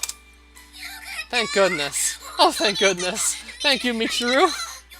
I'm relieved, for your information. It's not like all's well that ends well or anything. Well then, Amane-san, the next order of business would be a request from earlier. Were you able to find any of that Super Swirl ice cream? Yes, of course. It wasn't in Sanyo's ice cream corner, so I strongly considered slaying myself on the spot. But fortunately, when I checked Shoei's on the opposite side of the station, I managed to find a single carton misplaced in the frozen food section. I am not ashamed to admit that I wept in tears of joy. Well then, I'm sorry for the delay. Here you are, the notoriously, continuously sold out bunch of black sesame... seems it's completely melted in the heat. Nothing but ice cream soup at this point, I imagine. Sachi's return to tranquility seems to have been short-lived, as she's currently exhibiting pronounced nystagmus. In less technical terms, her eyes are spinning around like those of a cartoon animal that just took an anvil to the head. Sachan, hey, no big deal. It's the heat. There's nothing you can do about that. You didn't know I was such a weeaboo? Well, S&W Physicist got me into this. And I'm certainly trying to catch up after just playing so much Minecraft. I mean, I'm really close to actually getting off the main route.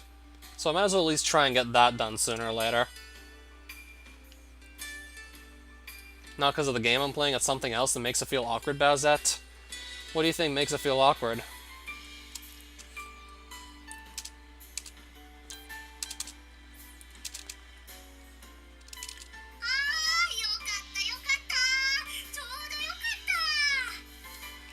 Awesome, what a coincidence. That's perfect. Huh? Hey, Sachi. Hurry up and hand that over. Man, talk about nice timing. I'm sorry. What are you talking about? Thing is, I absolutely love eating this ice cream when it's nice and gooey. I was just thinking I'd go put some out in the sun for a while, and here you are with a whole carton already melted. Perfect timing. What are the odds? Really?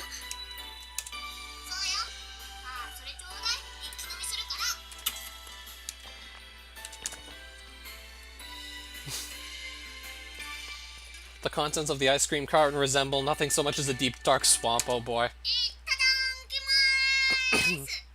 Down the hatch. Bleh. Bleh? Just now I thought I heard something like a sob of agony? You're hearing things.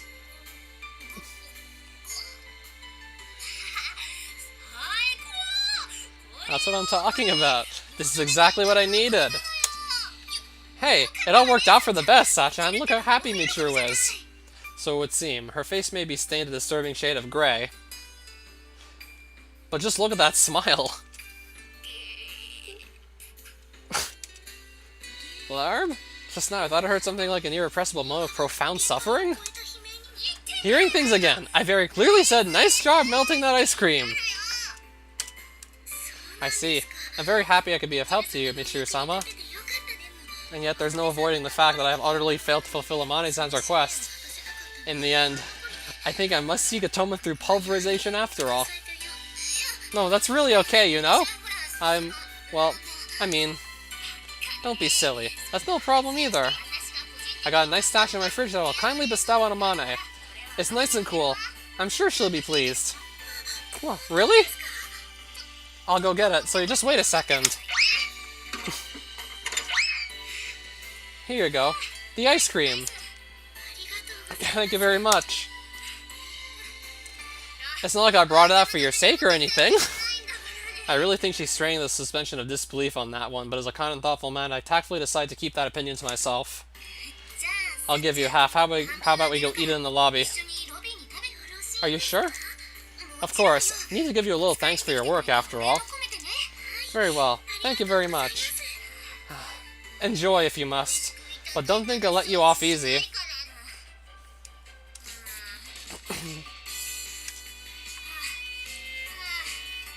What are you looking at? For a tsundere, you're remarkably considerate at times. What are you talking about? I really do like my bunch of black sesame melted. Not that it's any of your business. Bleh.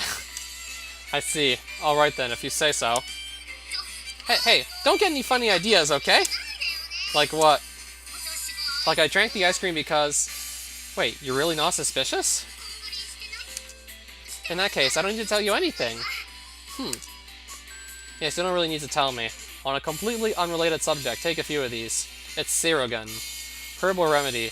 Does wonders for indigestion. Ah, they stink! What are you thinking, giving this to a girl? I mean, is this stuff even medicine? They look more like little balls of dirt. Quit yapping and swallow if you'll help a bit. You feel terrible, don't you? Yeah. Yuji. What? Spit it out. Yeah. At least sugarcoat them, idiot.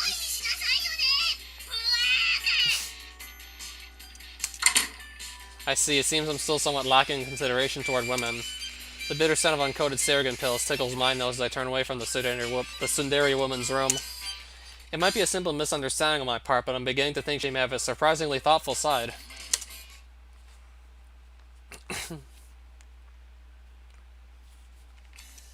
This school doesn't employ a gym teacher, and yet our curriculum includes regularly scheduled physical education periods. It's said that late in the course of a certain war, a dearth of instructors meant the intensive training of new conscripts was truly worthless. It was continued mainly to keep up appearances. Similar motives probably apply in this case. With no teacher, this class is of course educational in name alone. Essentially, it's no different from the recreation periods we were assigned in my previous school. We're simply given independent drill time, in which we're free to pursue whatever exercise we deem necessary to maintain our physical condition. Alright, I'm going for a run. Anyone want to come along? What? Why the heck would anyone go running in this ridiculous heat? Are you nuts? I've heard that overindulgence in runner's high can develop into a legitimate addiction. Do be careful. Look, you guys, this is gym class, okay? Would it kill you to at least change into more appropriate clothing? Well, Yeah, I know, Sachi. It's a maid uniform specialized for physical exercise, right? Good enough. How about the rest of you?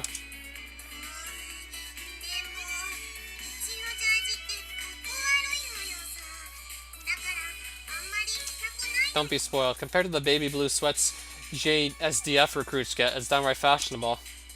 Come on, don't be too hard on her. I'll tag along on your run, okay? You're not wearing the right clothes either, you know? Well, yeah, there's no way I can wear those things at my age. I mean, if the top was a full zip, it might be slightly less dorky. But seriously, those rubber bits on the pants are just awful. So what? It's perfectly functional.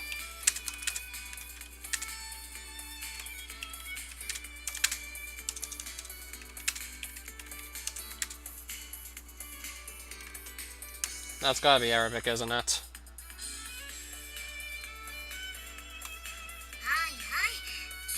Sorry, I can't hold conversations in Arabic.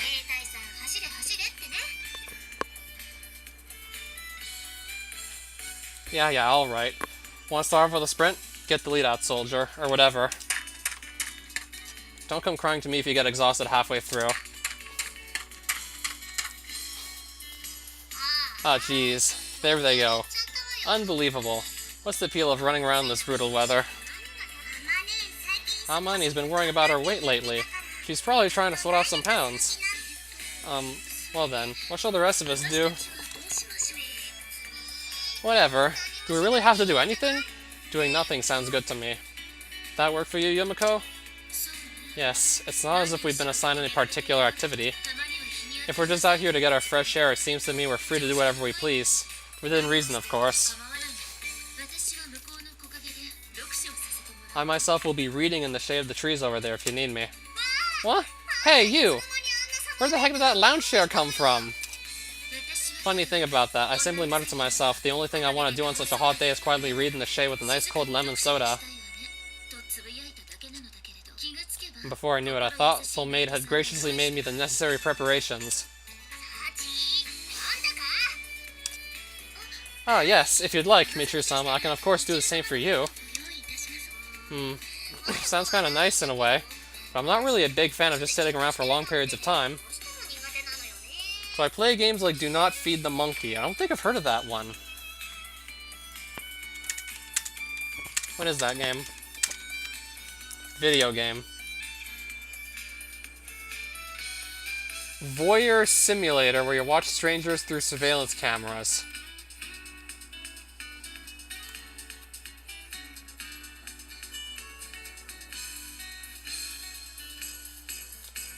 I know what voyeurism is. You're watching people get it on.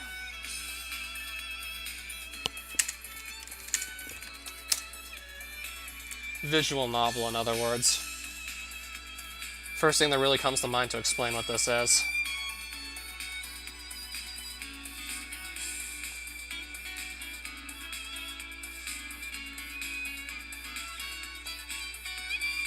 So it's basically like a book, but in digital form.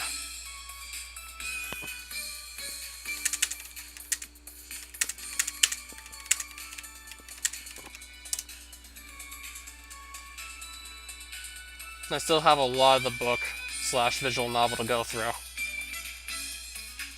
It's pretty good. Has a lot of positive reviews, so that's a good sign. Invade their privacy and witness their most intimate moments, but don't interact with the subjects. Anything could happen if you dare.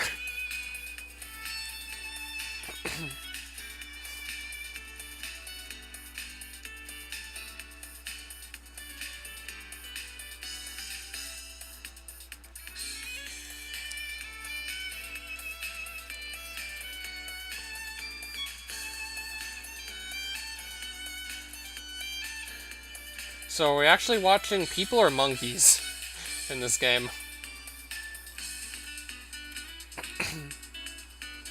Oh, what's Ministry of Broadcast? Looks like it has some 1984 aesthetics.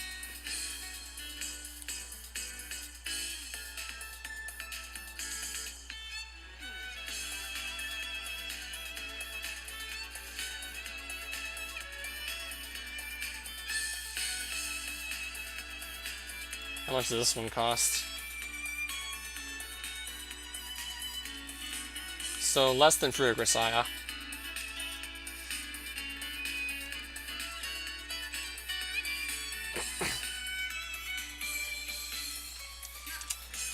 Suit yourself, and do try your best not to disturb me. That girl needs a serious attitude adjustment. Okay, I'm gonna get started with my training routine. Training? What are you planning to do exactly? Let's see. Thought I'd start with some light aerobic exercise to get my nitric oxide levels up. Then practice my Kazami-style super self-defense techniques. What? Super self-defense? You for real? That sounds completely bogus. Is that why I've been hanging out with Yuji so much lately? You're learning more of his nonsense?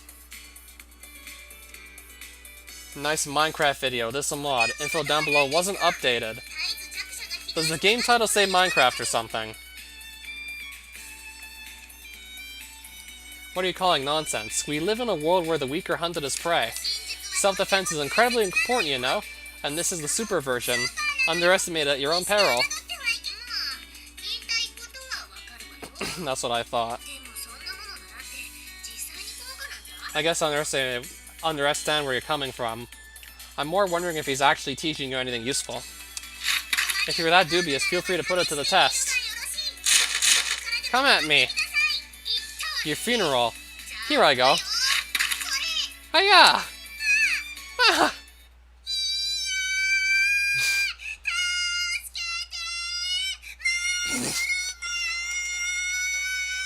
Oh, shut up! Who the heck is Tuna Fish Man?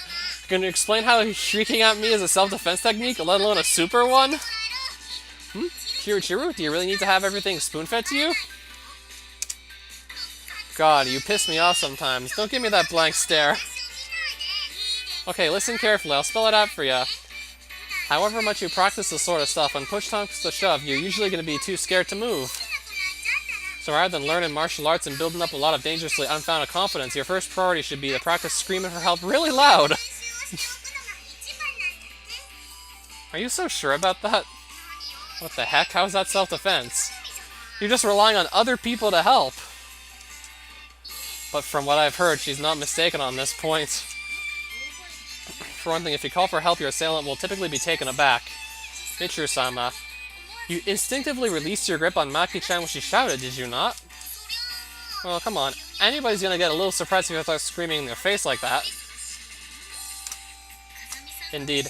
According to Kazami-san, the majority of criminals will begin a mugging attempt by intimidating their victim and warning them to keep quiet, but when you consider the matter logically, such a threat is necessarily precisely because their job will be made very difficult if you shout. Of course, some people do suggest that it's safest to offer no resistance whatsoever and do as the criminal tells you. But then again, ready obedience may cause the criminal to think of you as a spineless wimp, escalating their confidence and greed. It seems there have been a fair number of such cases that ended in murder. In other words, step one is to scream your heart out. If you make enough noise, the criminal will definitely be startled and you'll get him worried someone might show up and catch him. At that point, hurting their victim is going to seem like a desperate, risky move. They'll probably decide it's smarter to run away without doing anything. I see. It sort of makes sense now. But what if you happen to run into a stubborn criminal and there's nobody around to help? Seems kind of pointless. Wait, there's more. You're going to be frozen with fear at first, but when you scream, your whole body naturally relaxes a little bit. That paralyzing tension in your muscles will loosen up, and you'll be able to move again.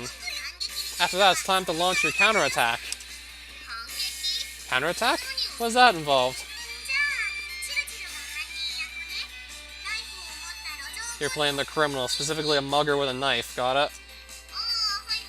Whatever. A knife, huh? Is it in my right hand or my left? Heck does that matter, but even as I speak, I'm hiding my dominant arm behind my back. You flinched a bit, you know? I'm willing to bet a certain thought just ran through your head. Does she have a weapon back there? Well, do I? Oh, now comes the standoff. The fierce stare match drags on. As the seconds tick by, the criminal weighs their options over and over again. Fight? Run? Even as she wavers indecisively, her attention is gradually drawn to the movements of my hidden hand, the slight shifts on my right shoulder. After all, who knows what I got back here, right? Might be a knife. Might be a gun. Hell, might be a can of hairspray I could fire in her eyes, or even a cell phone I could throw to break her guard. The more she worries, the more her eyes are glued to every twitch of my muscles. Her focus grows tighter and tighter. By simply hiding my right arm, I've not only held my assailant's movements in check, I've gained control of her thoughts. And now... Huh? Oh! Splendid! I know, right?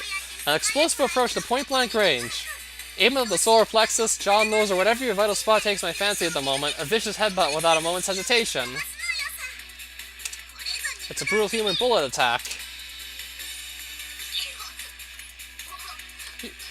You just disappeared for a second. Indeed, that's the slide dash combo. When a person is intensely concentrated on something in particular, they get serious tunnel vision, you know?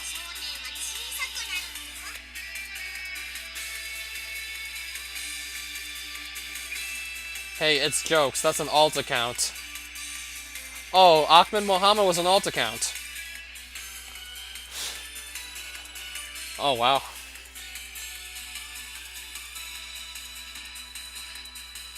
Guess I wasn't paying attention the first time.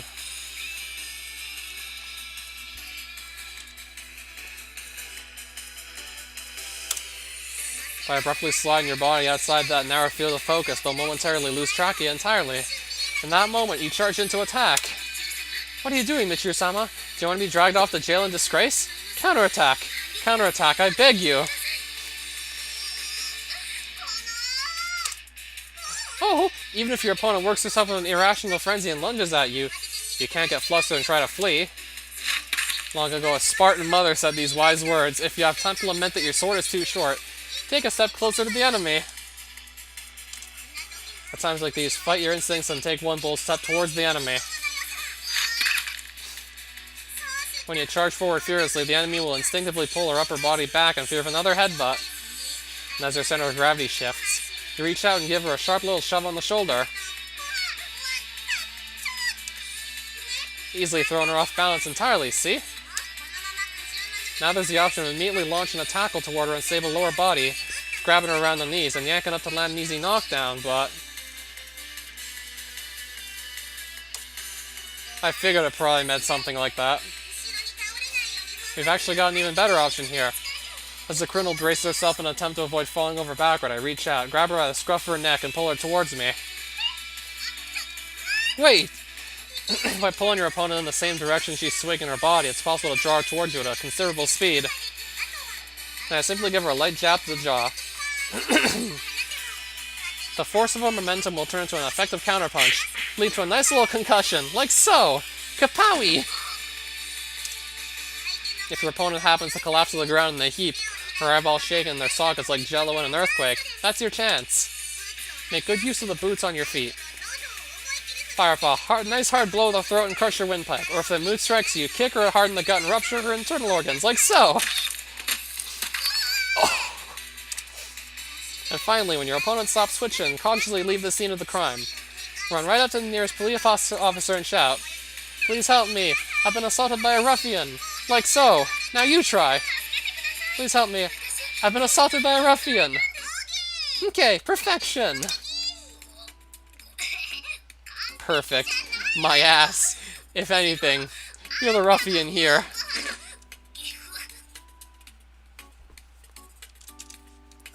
Crap, that's right. I forgot about broadcasting my victimhood during the fight. Okay, so when you launch a headbutt or kick or whatever, yell something like "please stop" or someone, anyone, every time you land a hit, okay? Make sure you remember that part. It's important stuff. Playing the victim even as you rain down excessive violence on the enemy and utterly rob her of any ability to defend herself? This truly is super self-defense, Maki-chan. Well, it only went this well because the opponent was Chiru. According to him, martial arts are something you practice in order to gain the courage to scream when you need to. In other words, it's a school of self-defense aimed at the safe escape rather than the victorious fight. Now you've got the idea. Don't give me that crap. I'm with Michiru on this one. It's really not a good idea to take anything that Meathead says at face value. Oh, Amane? Back already? What was I thinking? It's so goddamn hot. Just one lap around the school, and I'm totally soaked in sweat. Running in this weather was just insane. I'm dying. What about Oni-chan? Where'd he go? That man cannot be human. He ran calmly off toward the station with this cool look on his face. He's a cyborg. There's no other explanation. An intriguing theory. Kasami-san himself did say once, I was just made this way if I remember correctly.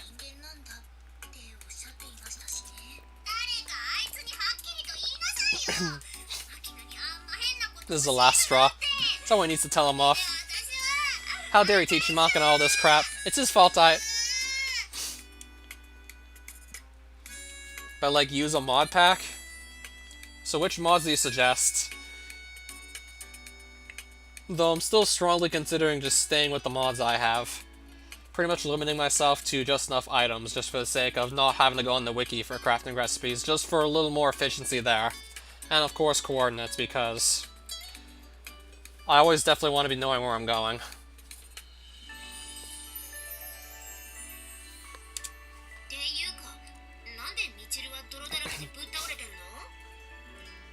By the way, anyone want to tell me why Michiru's lying in a heap on the ground?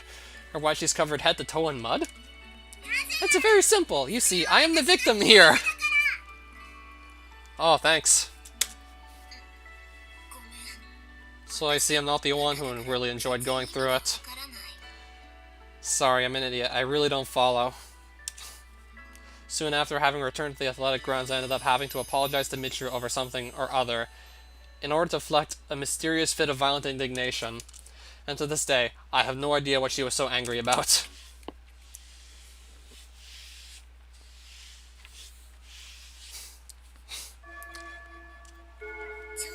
And there's the bell. This seems like a good point to stop. Anyway, that will be all for today's modern Japanese class. At the sound of the bell, the principal promptly cuts off the lesson and puts away her chalk. Her consistent punctuality in these matters is reminiscent of a clock-punching civil servant counting down the years until retirement. Perhaps I should try to learn from her example. Which means it's feeding time at long last! Let's stick our snouts in the trough and snarf up our slop while squealing like starved hogs. I'll let that unpleasant remark slide, but your table manners had better be good today, got it? Even the teacher looks really young. Well, I guess that's Japan for you, with the Asian women. One last thing. We're having music class this afternoon, so please make sure you head to the correct classroom. Even as she passes on the reminder, the principal is efficiently putting away her textbooks. As soon as the words are out of her mouth, she exits the classroom with the cheerful expression of an office lady thinking over her lunch. Come to think of it, it's been a while since we had music class. This is the first time I selected music for my afternoon elective. What's the class like at this school?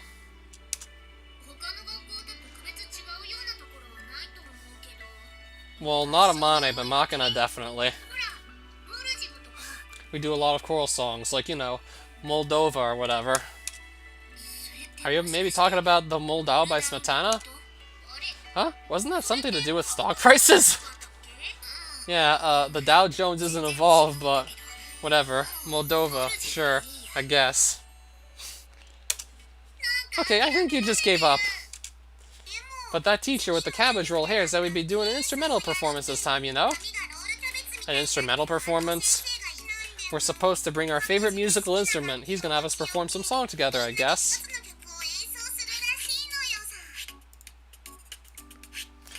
Oh, music. I want to stay to see how this music class goes. It's been nearly 2 weeks since the last music lesson, but did he really say that? You're prone to delusions, Yumi-chan, so maybe it sounded like something else to you? That's definitely what he said, though. If you got that much confidence, I suppose I'll have to take your word for it. Okay, but how am I supposed to pick a favorite instrument all of a sudden? Kind of a tricky question. Let's look over during the lunch period. What, you want to get someone to open up the music storage room for us? What are you talking about, Amane? We got Sachi right here. Oh, I see. It seems she's suggesting we have some dedicated miracle worker pulling musical instruments out of her hat. I understand what you're trying to say, Michiru-sama, and it would be my pleasure. As you wish. I shall now strip to the nude. The hell? Nobody asked for a classroom striptease! I'm sorry. I was under the impression that you wanted to look me over as a potential option in order to settle your preferences. Have I perhaps slightly misinterpreted your words, Michiru-sama?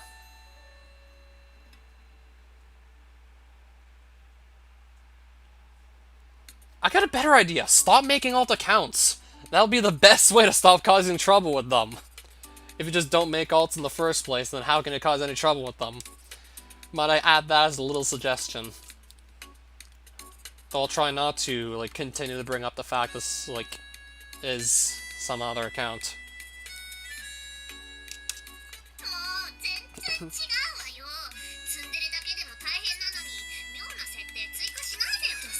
So she just came out and said that tsundere thing is an act. What a ridiculous human being. Well, whatever. Let's give this a trial run. Sachi, get us a musical instrument. I don't mind, but could you be more specific? Let's see. Okay. A simple soprano recorder sounds good for starters. Certainly. As soon as she's formally received her order, Sachi runs over to her locker in the usual manner. Thank you for your patience. Here we are. In no time at all, she returns to Michiru and hands over the requested wind instrument. Yep, there we go. This is a soprano recorder, alright. Wait, what the heck? Why does this thing have my name engraved on the back? Recorders are very easy to misplace or confuse, so I thought it would be best to mark it with the owner's name beforehand. Wait, does that mean you could just crank out personalized recorders for all of us if we asked? Any name containing 8 characters or less shouldn't pose any difficulties. Freaky. That's amazing. But also kind of freaky. Well, I'm impressed, Hachi. Not only did you prepare the instrument instantly, you're apparently a fairly competent engraver. Thank you very much. Okie dokie then, as Chiru is currently backing away while quivering ever so slightly, I'll be taking command here. Everybody think of an instrument you want to try out, then pass on your request to Sachin, okay? Sounds reasonable. Excellent. Alright, you bums. Decide on your request within the next 5 minutes. Okay. Oof, here we are. Seems our preparations are complete. Indeed, fortunately I was able to obtain the items as requested. While I've been sitting here reading my paperback, Sachi has been methodically carrying musical instrument cases of various shapes and sizes into the classroom. This seems to be the last of them. By the way, what did you go with, Sakaki? A recorder. Didn't quite catch that. An alto recorder. Go ahead and laugh if you like. I don't really think it's anything to get that defensive about. Definitely a bit of a surprising choice, though. True that, Yumi-chan's a princess and all, so I sort of had this mental image. Your posture's all wrong. Again! Shouts the strict old bag. Start over every 10 seconds, so you get it right. Every proper lady's gotta learn the violin, or whatever. No, I didn't have any lessons in the arts, of any sort. The only instrument I'm capable of playing decently is the recorder I learned as a child. Sakaki-san has a cute side too, it would seem. Suo-san? Sorry. I couldn't help myself. The urge to tease you was just too strong. I understand that she's upset, but why glare at me?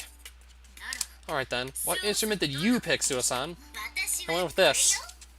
With obvious relish, Alana takes her instrument from its case and gives it a vigorous strum.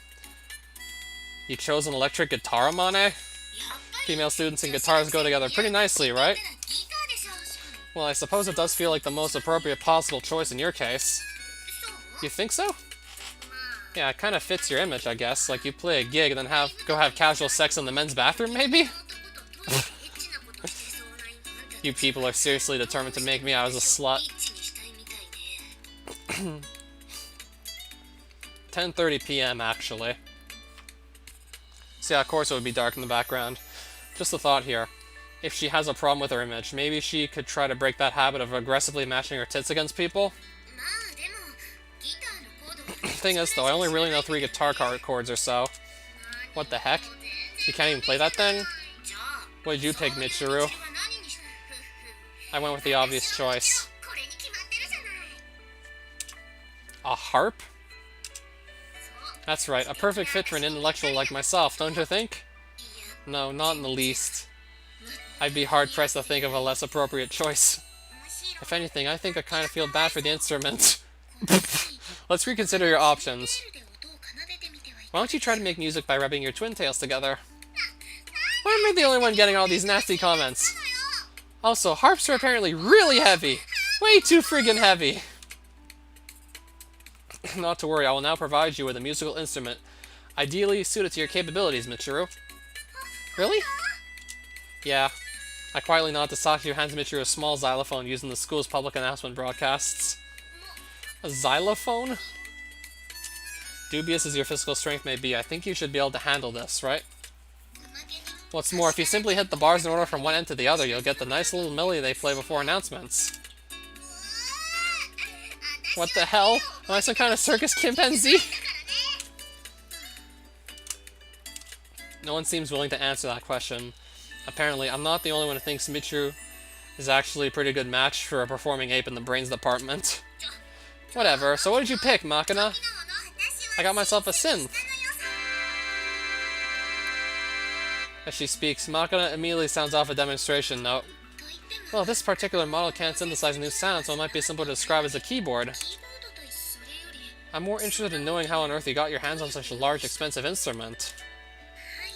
It's clearly not feasible to keep an item of this size stocked in my locker, so I launched a raid on the music storage room and took custody of this instrument. A raid, she says. So basically, we might as well just have gone to the storage room in the first place. So it would seem, yes. Anyway, keyboards are pretty cool. This thing can make all sorts of sounds, you know? What would you use them for? For example... By the way, Chiru, Oni-chan complimented your twin tails the other day. Huh, really? Like so. I'm not your friggin' guinea pig! Or maybe.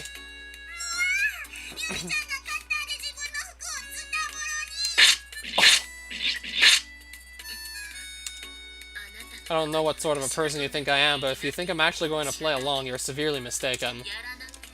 Aw, Yumi-chan's no fun. No, I really don't think you can blame her on this one. She's using it in strange ways, but the versatility of this instrument might make it a good fit for Machina as a complement to her limited powers of self-expression. Well then, last up would be Sachi. What instrument did you choose? I decided on this. With a smile, Sachi places a block of wood slightly larger than a tissue box on top of her desk. What's this thing? There's two metal rods sticking out of it, but it doesn't really look like an instrument. Is this a theremin? You continue to impress me, Kazami-san. You're familiar with the theremin? From books, yes. This is the first time I've actually laid eyes on one. Hey, what? The heck is this thing? Terumin? It sounds like a nickname you give to someone named Terumi. The theremin is an unusual musical instrument, invented in Russia. Apparently it requires no physical contact from its performer. Simply by positioning your hands in the air, you can control the volume and pitch of the sounds it produces. Wow, you're pretty knowledgeable yourself, Sakaki-san. Bet she saw the name on the net somewhere, then ran a search thinking to be some cute Hello Kitty character, huh? What? She doesn't deny it, which probably means Machina hit the bullseye. Come to think of it, Kazami-san, have you decided on your own instrument? I'm fine with playing whatever the instructor recommends. That's not much fun. Alright then, why don't you choose something for me? Oh? Now that sounds like a much more interesting option. Let's see. An instrument that would suit Yuji. I don't have any particular strengths or weaknesses in this field, after all. It'll probably be my first time playing whatever instrument you choose, so it's all the same to me. In that case, how about an acoustic guitar? Does seem fairly fitting, but perhaps an overly conservative choice. Maybe a harmonica? You know, down at the harbor, resting his feet on the pier, playing jazz to the sea. Not a terrible idea, but I gotta say, Amani, your tastes are kind of old-fashioned. You kinda hit me where it hurts. Let's see, a violin, perhaps? Not a bad choice at all, in my opinion. I haven't touched any of these instruments before, so it's a bit hard to choose. If you can't decide, Oni-chan, why don't you just play the synth like me? I see, that's not a bad idea either. Hey now, if two of one instrument is allowed, let's play an electric guitar together. In that case, I'll... Oh, what's all this? Just look at all these instruments. Are you starting a band or something? No, we were just in the middle of choosing our instruments for the upcoming class. The upcoming class?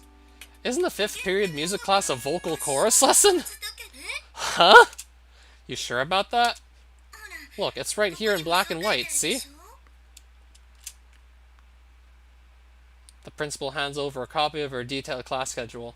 Just as she says, the words music, core lesson are printed in the relevant box. I see. Thank you for correcting our faulty intelligence.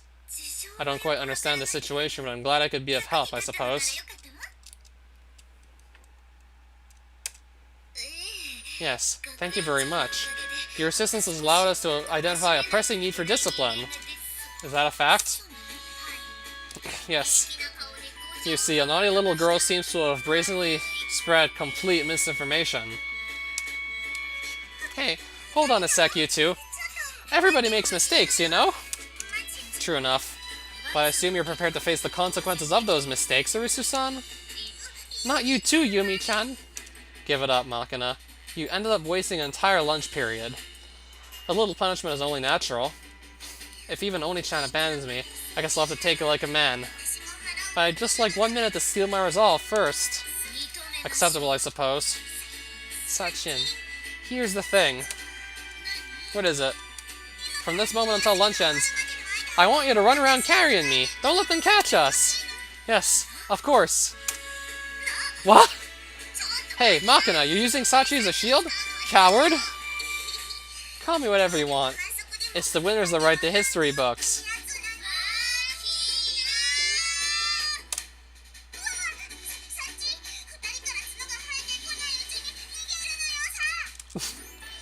Yes, certainly.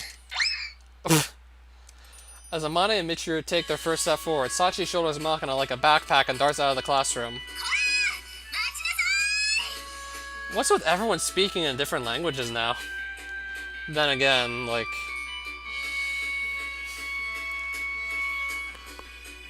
yeah, what's with all, like, the stuff I can't understand? Gonna get levs up and put it on the top of the OG one and make a level engine edition. I'll probably have to redo how many lines, because I wonder how many lines of text I actually skipped over outright, so you'll probably have an incomplete dub, most likely. Underestimate a tsundere at your own peril! Those two seem quite motivated. Not that it's going to be enough to catch Komini-san. Can we all just get along, please?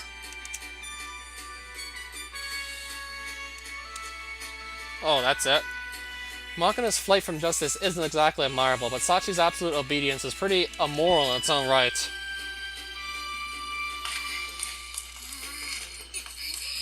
Don't think you can get away from me. That's my Sachin! Amane and Chirichu are already gasping for air! Minutes later, when the bell announcing the end of lunch period brought her request to an end, Makina's boastful jeering dissolved into miserable screams.